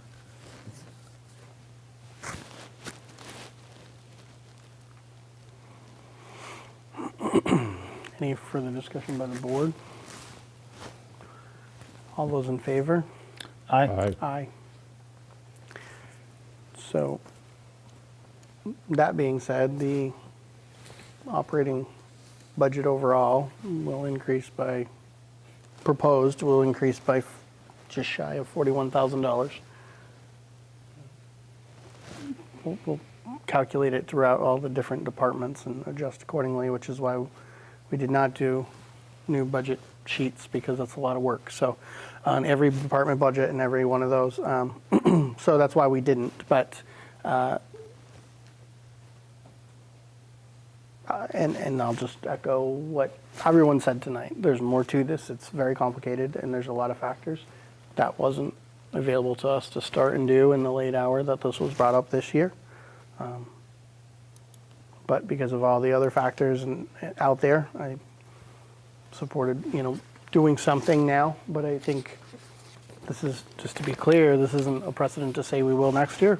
And we may do that thorough review and decide that we're ahead of the game, and we don't really think we need to do anything anytime soon. And maybe we'll continue to feel that way in following years. But I support my fellow select board members, and just in the data that we had, a lot of the stuff was in in the 4% range, plus or minus. Even the federal, just for another data point, even the federal budget was submitted at like 4.7. So when you take a step change, which there's very few employees who are capped out on the town side, plus the 2%, you're in a 4%. So most people will be seeing a 4% change if this is approved. So it's something. So anything else on budget before we move into the annual town meeting warrant? Okay. The warrant draft, obviously we can go through it all. The appropriate articles will adjust by that 2% change in wages. And obviously if the Finance Committee would like to change their recommendations on any of those articles, or I don't recall if you have actually. We have not. Okay. We voted as a whole. As a whole at the end. Okay, so obviously knowing that that's going to be baked in, I guess before we can talk through it, but just a general question before we go there, do we want to have another joint meeting in 2 weeks? So, there's no pressure to adopt, to make a recommendation tonight. The board is, I guess, Brian, are you, do you know if the planning board is going or is expecting to hold that hearing before our late April meeting? Do you know if that's going to be able to happen? I believe we've heard from 2 planning board members. I think we were waiting to hear from a third. And there's the planning board public hearing on zoning changes, but there's also a special permit. My understanding is a preference for online format for the public hearing. The special permit applicant would prefer in person. So, and that request came to me Friday evening, so I have not had a chance to get that sorted out this morning. Okay. I was It was a more of just- long-winded version of I don't know. Okay, that was the answer I was looking for, but that's all good. Well articulated, I don't know.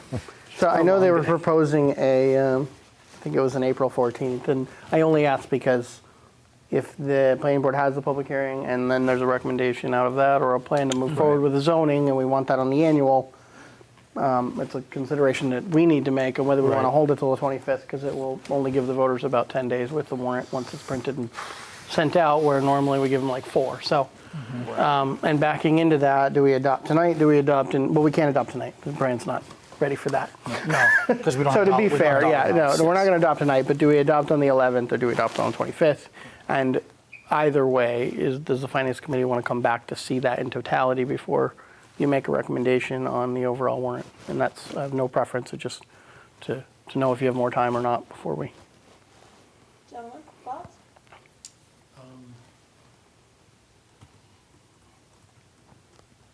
I'm happy with what we've got now.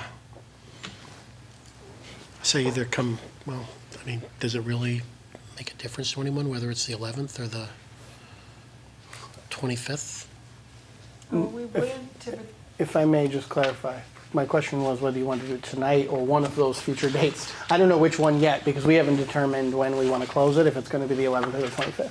So I guess my question was just, is the FinCom ready to do that tonight or want to wait until we have a more final draft, which I totally respect, which would be the 11th, maybe the 25th.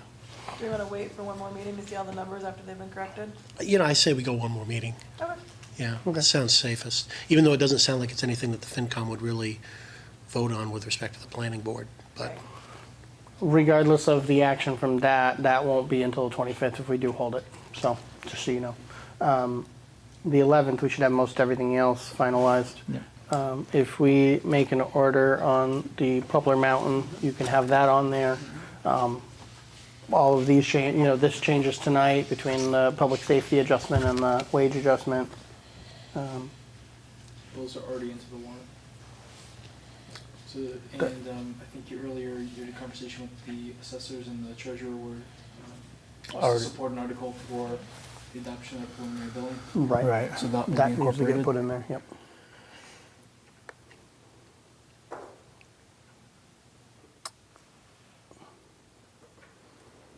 So, going back to the warrant, any questions, any concerns with any of the warrant articles as they are drafted at this point? Good.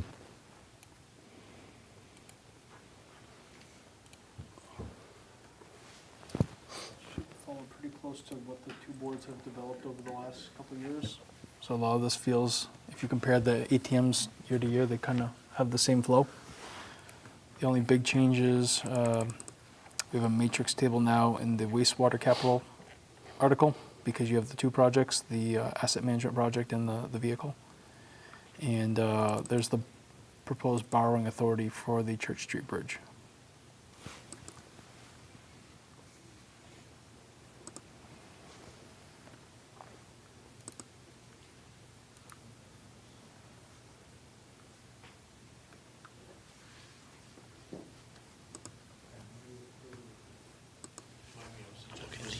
Notes pages, is these new? Are the notes pages new at the end? No, the citizens always get a copy with the notes pages in it for those who want to make notes. Most people just do it in the margin, but I guess I just stop where the writing stops. probably because you've read this so many times, you're tired of looking at it. I never need to go to the notes pages.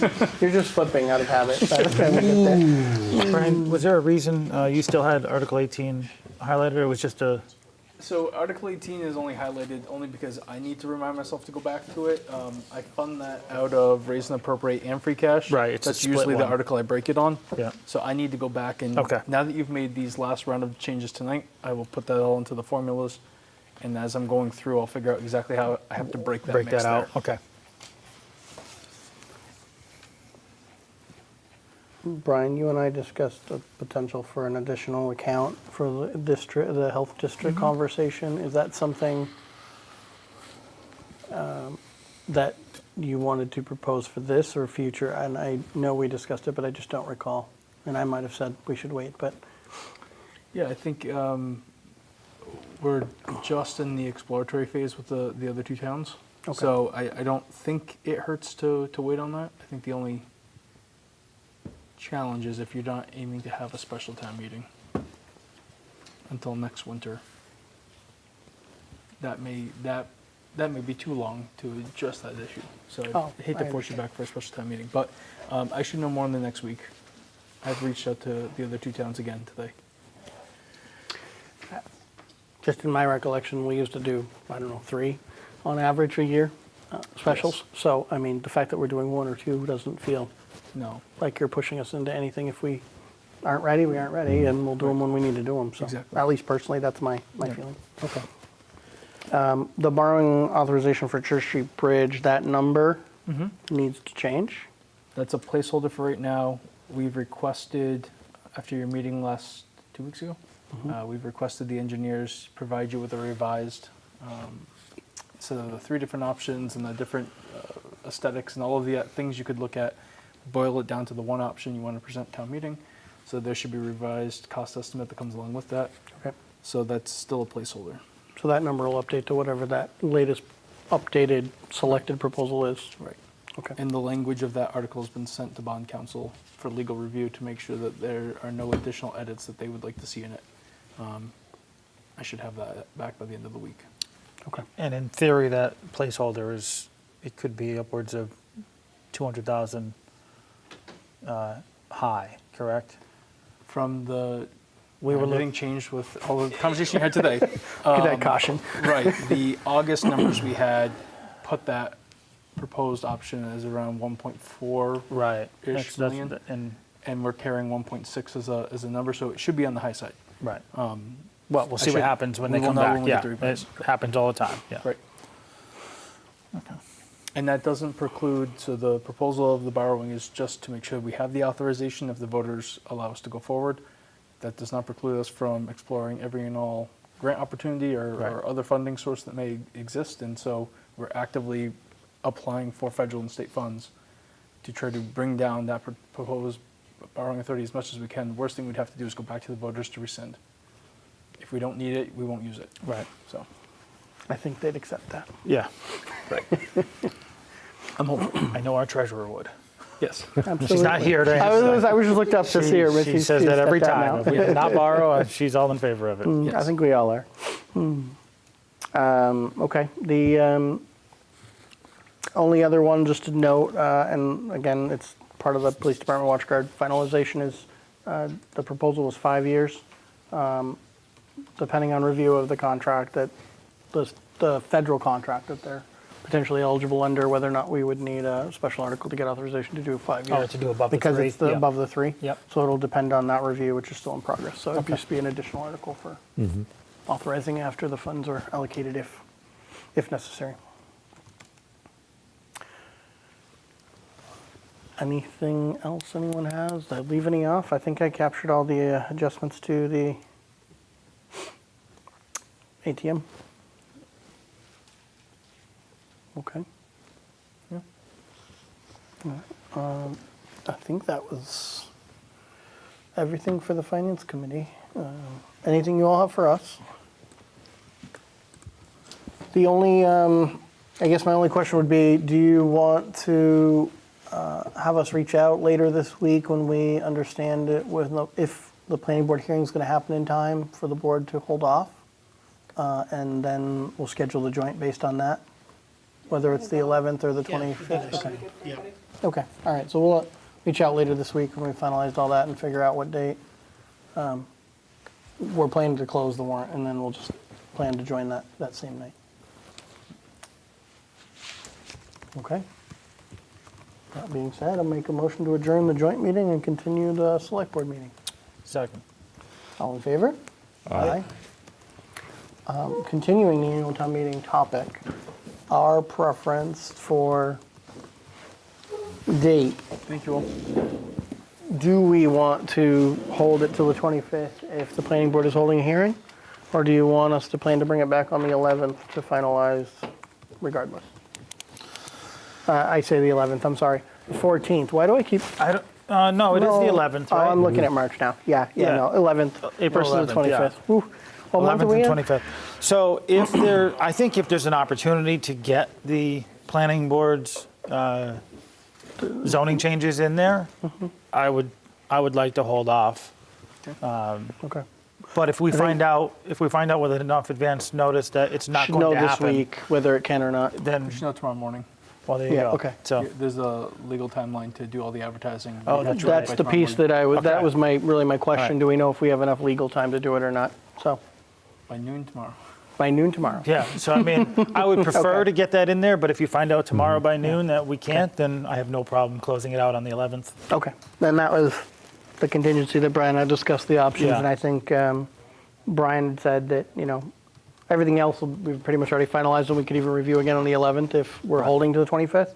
The only thing will be that zoning language, and they should Right. be able to print and mail, and voters should have it by the end of that week, the 25th, or maybe Monday the 2nd, which gives them about 10 days Okay. with it. That's like worst case scenario. Well, and if we're going to bring it back regardless, if we're going to bring it back on the 11th for review, even if we are holding it to close on the 25th, that would give the Finance Committee an opportunity if they're here on the 11th, because Correct, zoning 'cause wouldn't be they anything that they would be giving Usually up. wouldn't, yeah. Right, yeah. it would just be the financial And we pieces. could always send them what the zoning was, and if they wanted to, they could wait, and if they had no, Right. had no recommendation, then we could just leave it at that, and, Right. yep. Okay. All right, so that's the ATM plan. Okay. Is everyone in favor of taking a 5-minute break before we dive into the graded school RFP? I'm fine with Sure. that. Okay. Take a 5-minute break. We'll be back at 8:31 PM.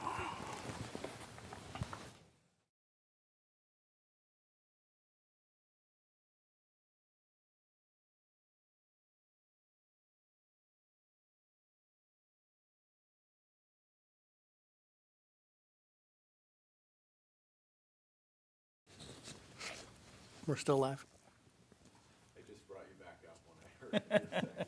Perfect. So motion and a Thank you. second is on there. Motion and a second. All those in favor of recess? Aye. Thank you.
Thank you all. Returning at 8:37 p.m. Moving back to the top, after closing the public hearing regarding the proposed layout of Poplar Mountain, do we wish to proceed with the order? Yes. I'll make a motion that we order the layout of Poplar Mountain Road pursuant to the provisions of Mass General Law, Chapter 82, Section 21 through 24. The Select Board members have given proper notice of the layout of Poplar Mountain Road pursuant to Mass General Laws, Chapter 82, Section 22. The Select Board members hereby vote and thereby layout of Poplar Mountain Road, more particularly bounded and described as shown in the hearing and the document dated March 28th, 2022. Second. All those in favor? Aye. Aye.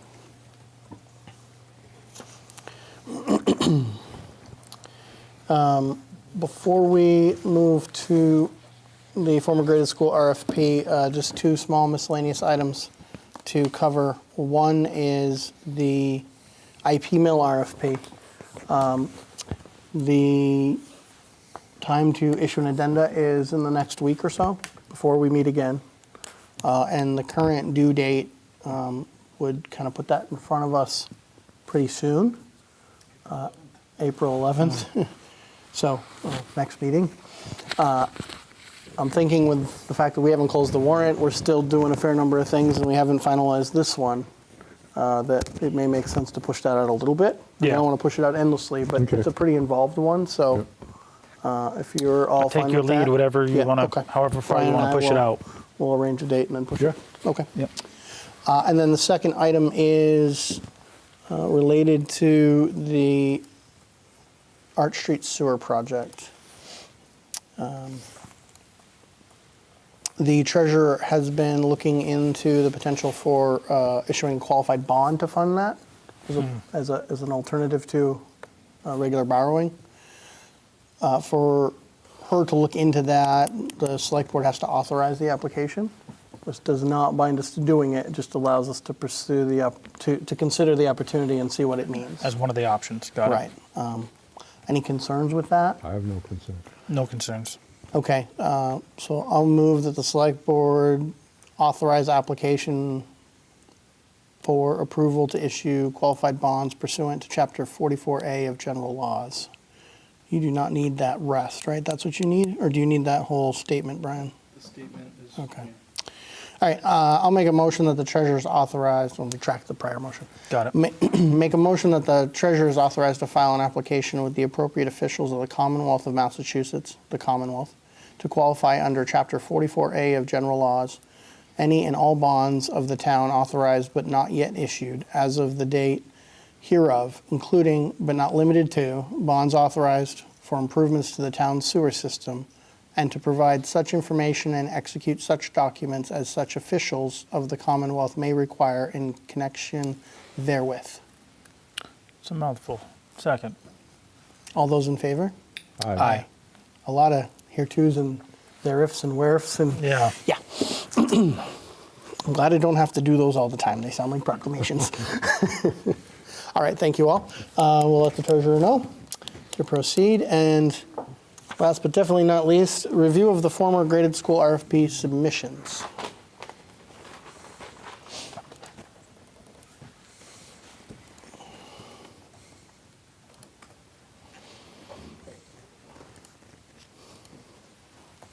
Okay, so we did talk briefly about these the last meeting, or the 2 meetings ago, and talked about taking a look at the comparative evaluation criteria in more detail, along with the 2 proposals that we received. I know we identified some thoughts and concerns initially with some of the different proposals that we had noted in our first couple passes. I don't have any specific structure on how we get started on this, so if either of you would like to start or want to come at it from any particular way, I welcome your thoughts. So I don't know if you have a preference or not, but I did go through the rubric with both of them. I found it difficult to parse out the two properties for the Aubert. So they had them embedded as one proposal. So I looked at their proposal in totality. That is their proposal. And because they didn't give a very specific idea on, that I could grade each one individually. It was just the whole proposal. So that's Understood. just to give that some context. If you're going just straight numbers, after putting them on this grid, you go anywhere from 0, 1, 3, or 5. I didn't give either of them any score for references or site visits because we haven't done those. I didn't do those. I didn't go out and check. There were some, I could call it a site visit. I live next door to some of their, right across the river from some of their property, so I can get to see them. But it was not an intentional site visit to tour and look at, their work that they've done. So I didn't score that. But having said that, is it Lee Enterprises, LLC? Yes. They ended up with an 8, and Aubert had an 11. Taking both of those out of consideration. And then some of the things that stood out to me when I was looking at the things that were sort of detractors that I didn't like out of Lee's. There was some inconsistency within their bid related to rent rolls, the unit sizes. While they made statements that they have vast experience of financial ability and they have a net worth. They also tied their project to a lot of aid that has not yet been applied for, as opposed to the other one that has a letter from a lender saying they're already secured with the money to go if they're awarded the project. A big one for me was there was no mention from Lee about any upgrading to landscaping. They were going to keep the impervious surface. All of the asphalt was going to remain the same size because they were looking for 11 units, so they needed all of those spaces, whereas Aubert was going to take some of that out and reclaim green space with more land.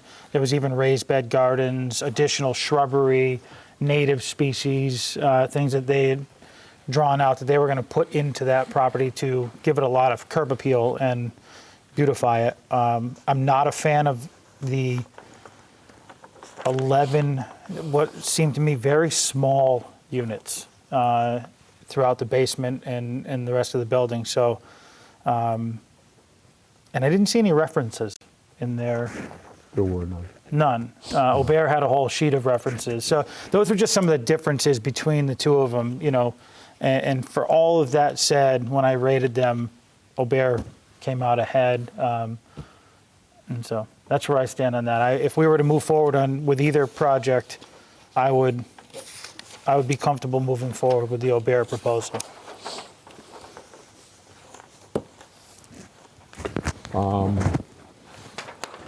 I saw much of the same issues that Scott did. I overall rated Lee as advantageous, and my concern was some of the issues I saw were the floor plan performer.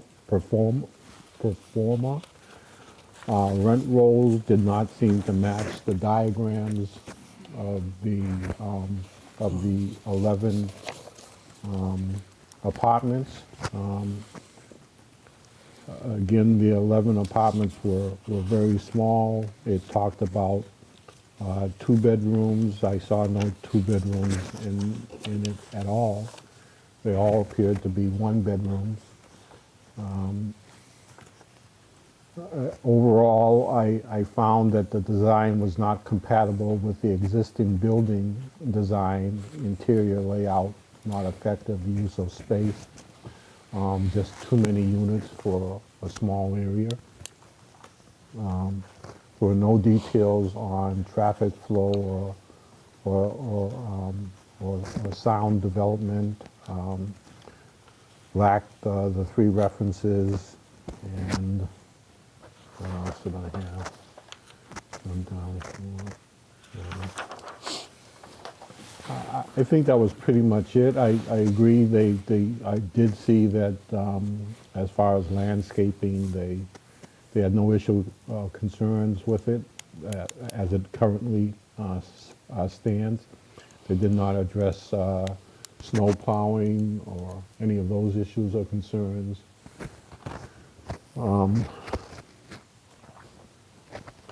Having said that, I liked what Obeer, I found them to be highly advantageous, and I like that their idea of 4 upscale apartments in the building, I think fits with what the community as a whole would be comfortable with. And I like the idea that they're going to be upscale, and Lee, I think, showed the rental costs for each of the 11 between $1,100 and $1,300 or $1,400, and Obeer at $1,600 per apartment. Obeer talked about upgrading landscape and snow plowing and maintenance and overall how the building would be perceived neighbor-wise, and I like what they had to say, so I found them to be, if we are to vote tonight, I found them to be highly advantageous, and I would vote for Beer. And that they were local as well. I think added something to it, the process.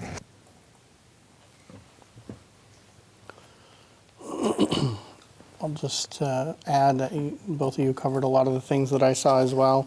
A few things that I kind of could have gone between not advantageous to, slightly advantageous for Lee.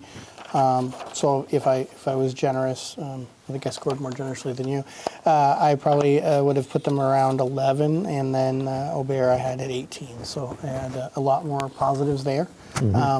Some of the key things, you touched on a lot of these, but they both had experience in projects, so there are no concerns there.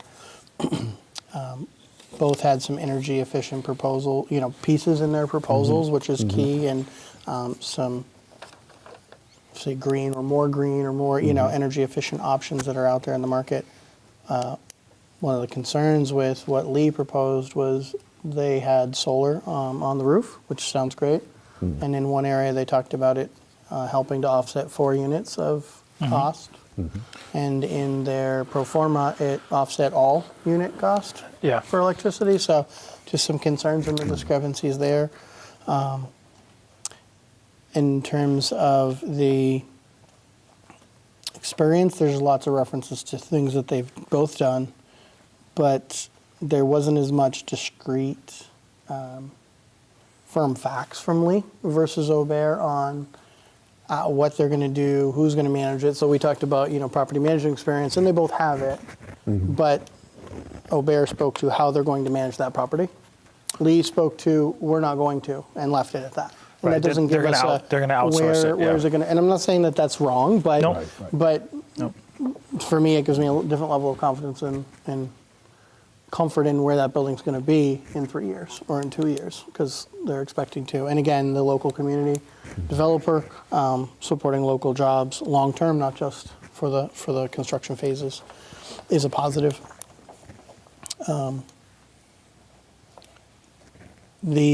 In terms of the financial piece, I agree to your point. Obeer already has funding available and secured. Lee spoke to lots of funding potentials, but nothing really concrete on exactly where they're going to get it from. A lot of unknowns, not that they haven't had experience, but a lot of unknowns. Some of the discrepancies in the drawings and the counts in the pro forma for Lee, what types of apartments. The differences in rent, obviously they were trying to hit an affordability target Right. for part of their funding plan, Right. which I get. I have concerns with the fit in the neighborhood of having that many units. It doesn't, to me, it doesn't fit. We're having a lot of conversations about zoning and quantity of apartments in these areas, and 11, not only does it not feel like it's a conducive design, it's a lot in a very small space versus 4. The outdoor space was a big one for me. One of our key, pieces was reducing the amount of impervious surface and things like that. And so I just think the aesthetics of a 4-unit Aubert proposal is better for that. Will make that building, although keep its history, and its facade and the type of building and architecture it came from, minimize a little bit of the commercial town building look in what they're doing. Yeah. So make it fit the neighborhood better. So overall, some of that's, a lot of the same things both of you already called out. A lot of the discrepancies in some of the proposal with Lee between the data and the different sections that didn't line up were concerning. And although, the office made every attempt, just so you're both aware if you didn't see it, although they made every attempt to correct some of the technical deficiencies so that it was a conforming proposal. They did have in one of their tables what they were expecting to pay for the property, so which was not supposed to be part of that. So it did, because that was not part of our judging criteria, so it was supposed to be in a separate sealed bid, which they did not do, but the administration took out before we saw it. But unfortunately, they did leave it in, not us, but they put it in a table as well of costs. Yeah, it was embedded if you, Yeah, if you may or may not have seen it, but it was in there, so that, kind of is concerning for me, not because I think that's skewing my opinion. It's still the same opinion I had, but Correct. its purpose was to not have that potential. Right. I was going to say it didn't skew my decision on which one I was valuing more for the town. Right. But it does show that the lack of attention to detail of what we were asking them to do. I got the feeling in going through the Lee one that they're a very large organization, a large LLC that does a lot of, and they're architects and everybody, and there was some discussion in their proposal about very large scale units that they've done, and I'm sure they're beautiful, and I think either entity would be able to come in and fulfill their proposal to fruition and make it happen. I feel much more comfortable with the Aubert proposal for what they're bringing forward, and the attention to detail that they gave the proposal itself. And that's not to say that their attention to detail of, they were very clear that a lot of the smaller details of what they will do with the building they could change on the fly, as any contractor will let you know. That sometimes they change on site as you're getting ready to build. But they were very clear about that, about what their intention is.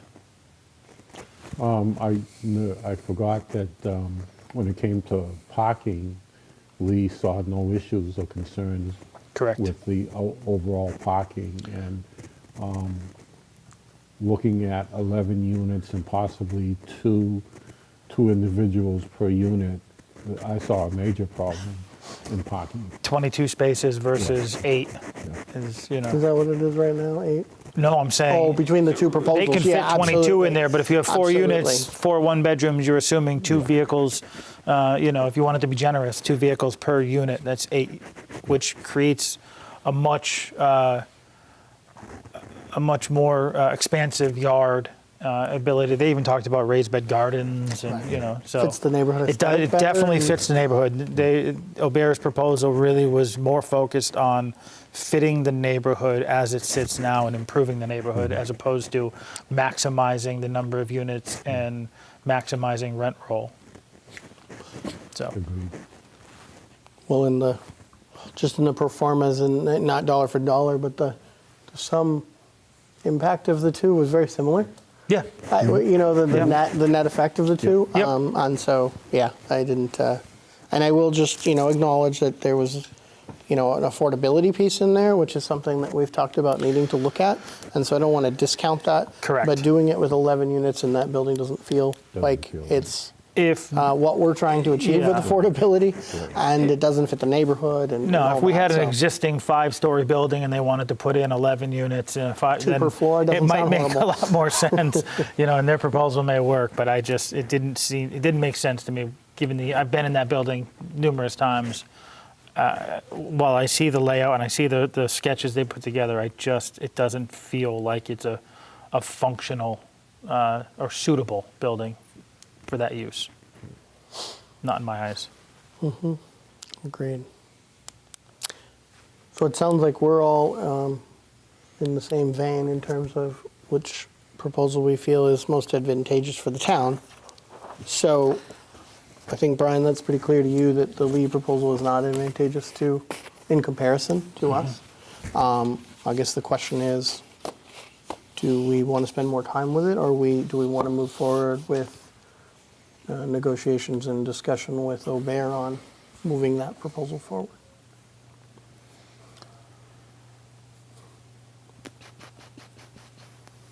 I'm okay with moving forward.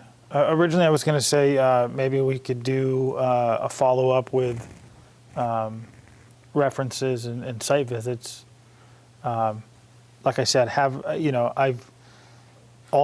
think he has 4 of his buildings that he's renovated are in Miller's Falls. I've seen them all firsthand, been through there, utilized the laundromat when my, machine went down, and so I've seen the buildings that he's renovated, and they've done a really good job. Now, I think he listed over 20 different buildings all throughout Franklin County that we could go tour. I don't think that would be necessary. So that's where I originally was going to say maybe we could do that, but I don't think it's necessary. I'd be comfortable going forward. Yeah, and I mean, I drive by the Aubert properties in Miller's regularly as well, and you can see some of the energy efficiency things that they've done. You're visible from the outside and things like that too. So, and their property management and receivership experience in the area too. I think it all lends me to be comfortable with it. If you both are. I am. Brian, I would ask, is there a requirement that we fulfill that piece of it as far as reference checks? Aubert provided a certain number, actually well over the 3 that we requested. So the next steps of all of this, we have your process that you've been working on that we need to tidy up and make some decisions on, and then we have the rest of the legal process. So in terms of the RFP, the questions are you ready to finalize your assessment of advantageous versus highly advantageous, and put that maybe into a vote so that we can notify the parties. The second piece would be to do things like this, tidy up, check references, and authorize somebody, myself or one of you, to begin the negotiation process, open up those price proposals, work with legal counsel to start drafting out what a development agreement would look like. On the legal side, we still have to do a disclosure period.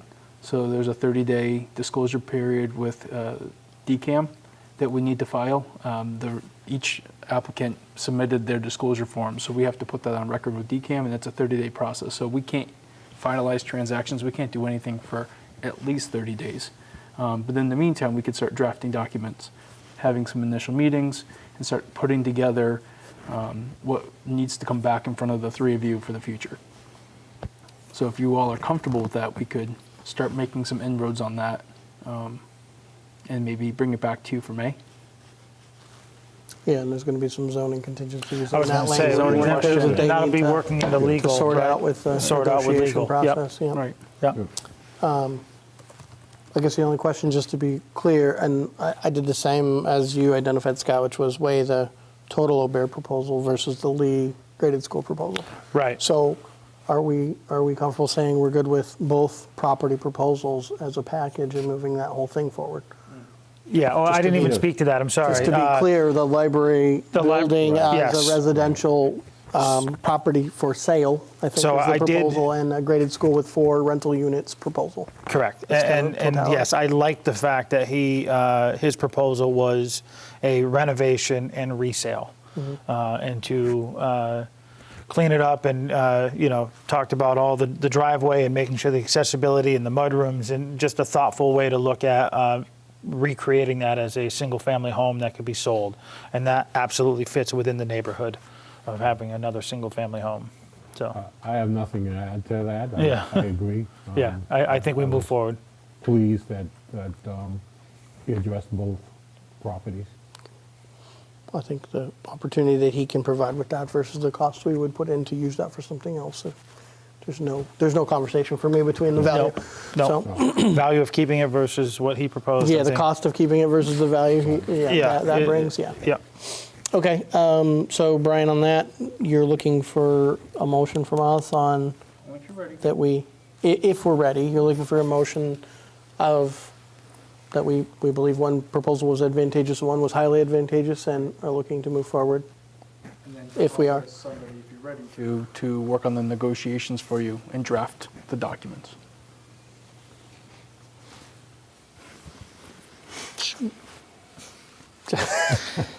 Okay, so I'll make a motion that the select board, after a careful review of the comparative evaluation criteria of the 2 proposals for the former graded school RFP, rated Lee,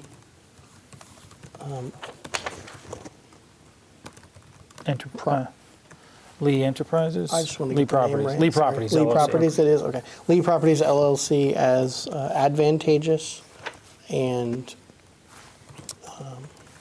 Aubert, is it construction?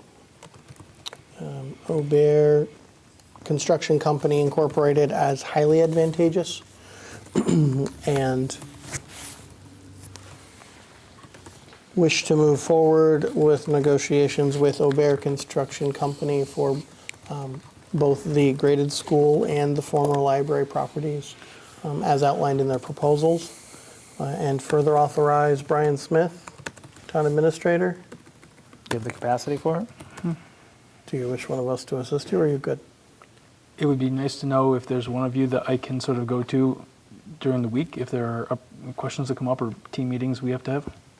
Okay. Anyone? I've got volunteer? availability if you, Authorize Town Administrator Brian Smith and Select Member Scott Bastarash to negotiate with them and finalize draft documents. Second. All those in favor? Aye. Is Thank that you, gentlemen. everything you need for now? I'm good for now. Lots to do in the future. Absolutely. Yeah, this is a Excellent. few months worth of work, but this is good. This is a huge step. Yeah. It may have it doesn't, felt anticlimactic. It feels It is a huge anticlimactic, step. but it's a building that's been a, yeah. And in a couple of years, hopefully, if everything goes well, this will be really exciting to see where the properties are then. Yep. So Thank you, gentlemen. it's been a long, long road. Absolutely. Soon the fun will begin. Okay, I believe that wrapped business for tonight. Anything else, gentlemen? I have nothing. Okay. With that, we adjourn at 9:05 p.m. Second. All those in favor? Aye. Thank you, everyone. Have a good evening.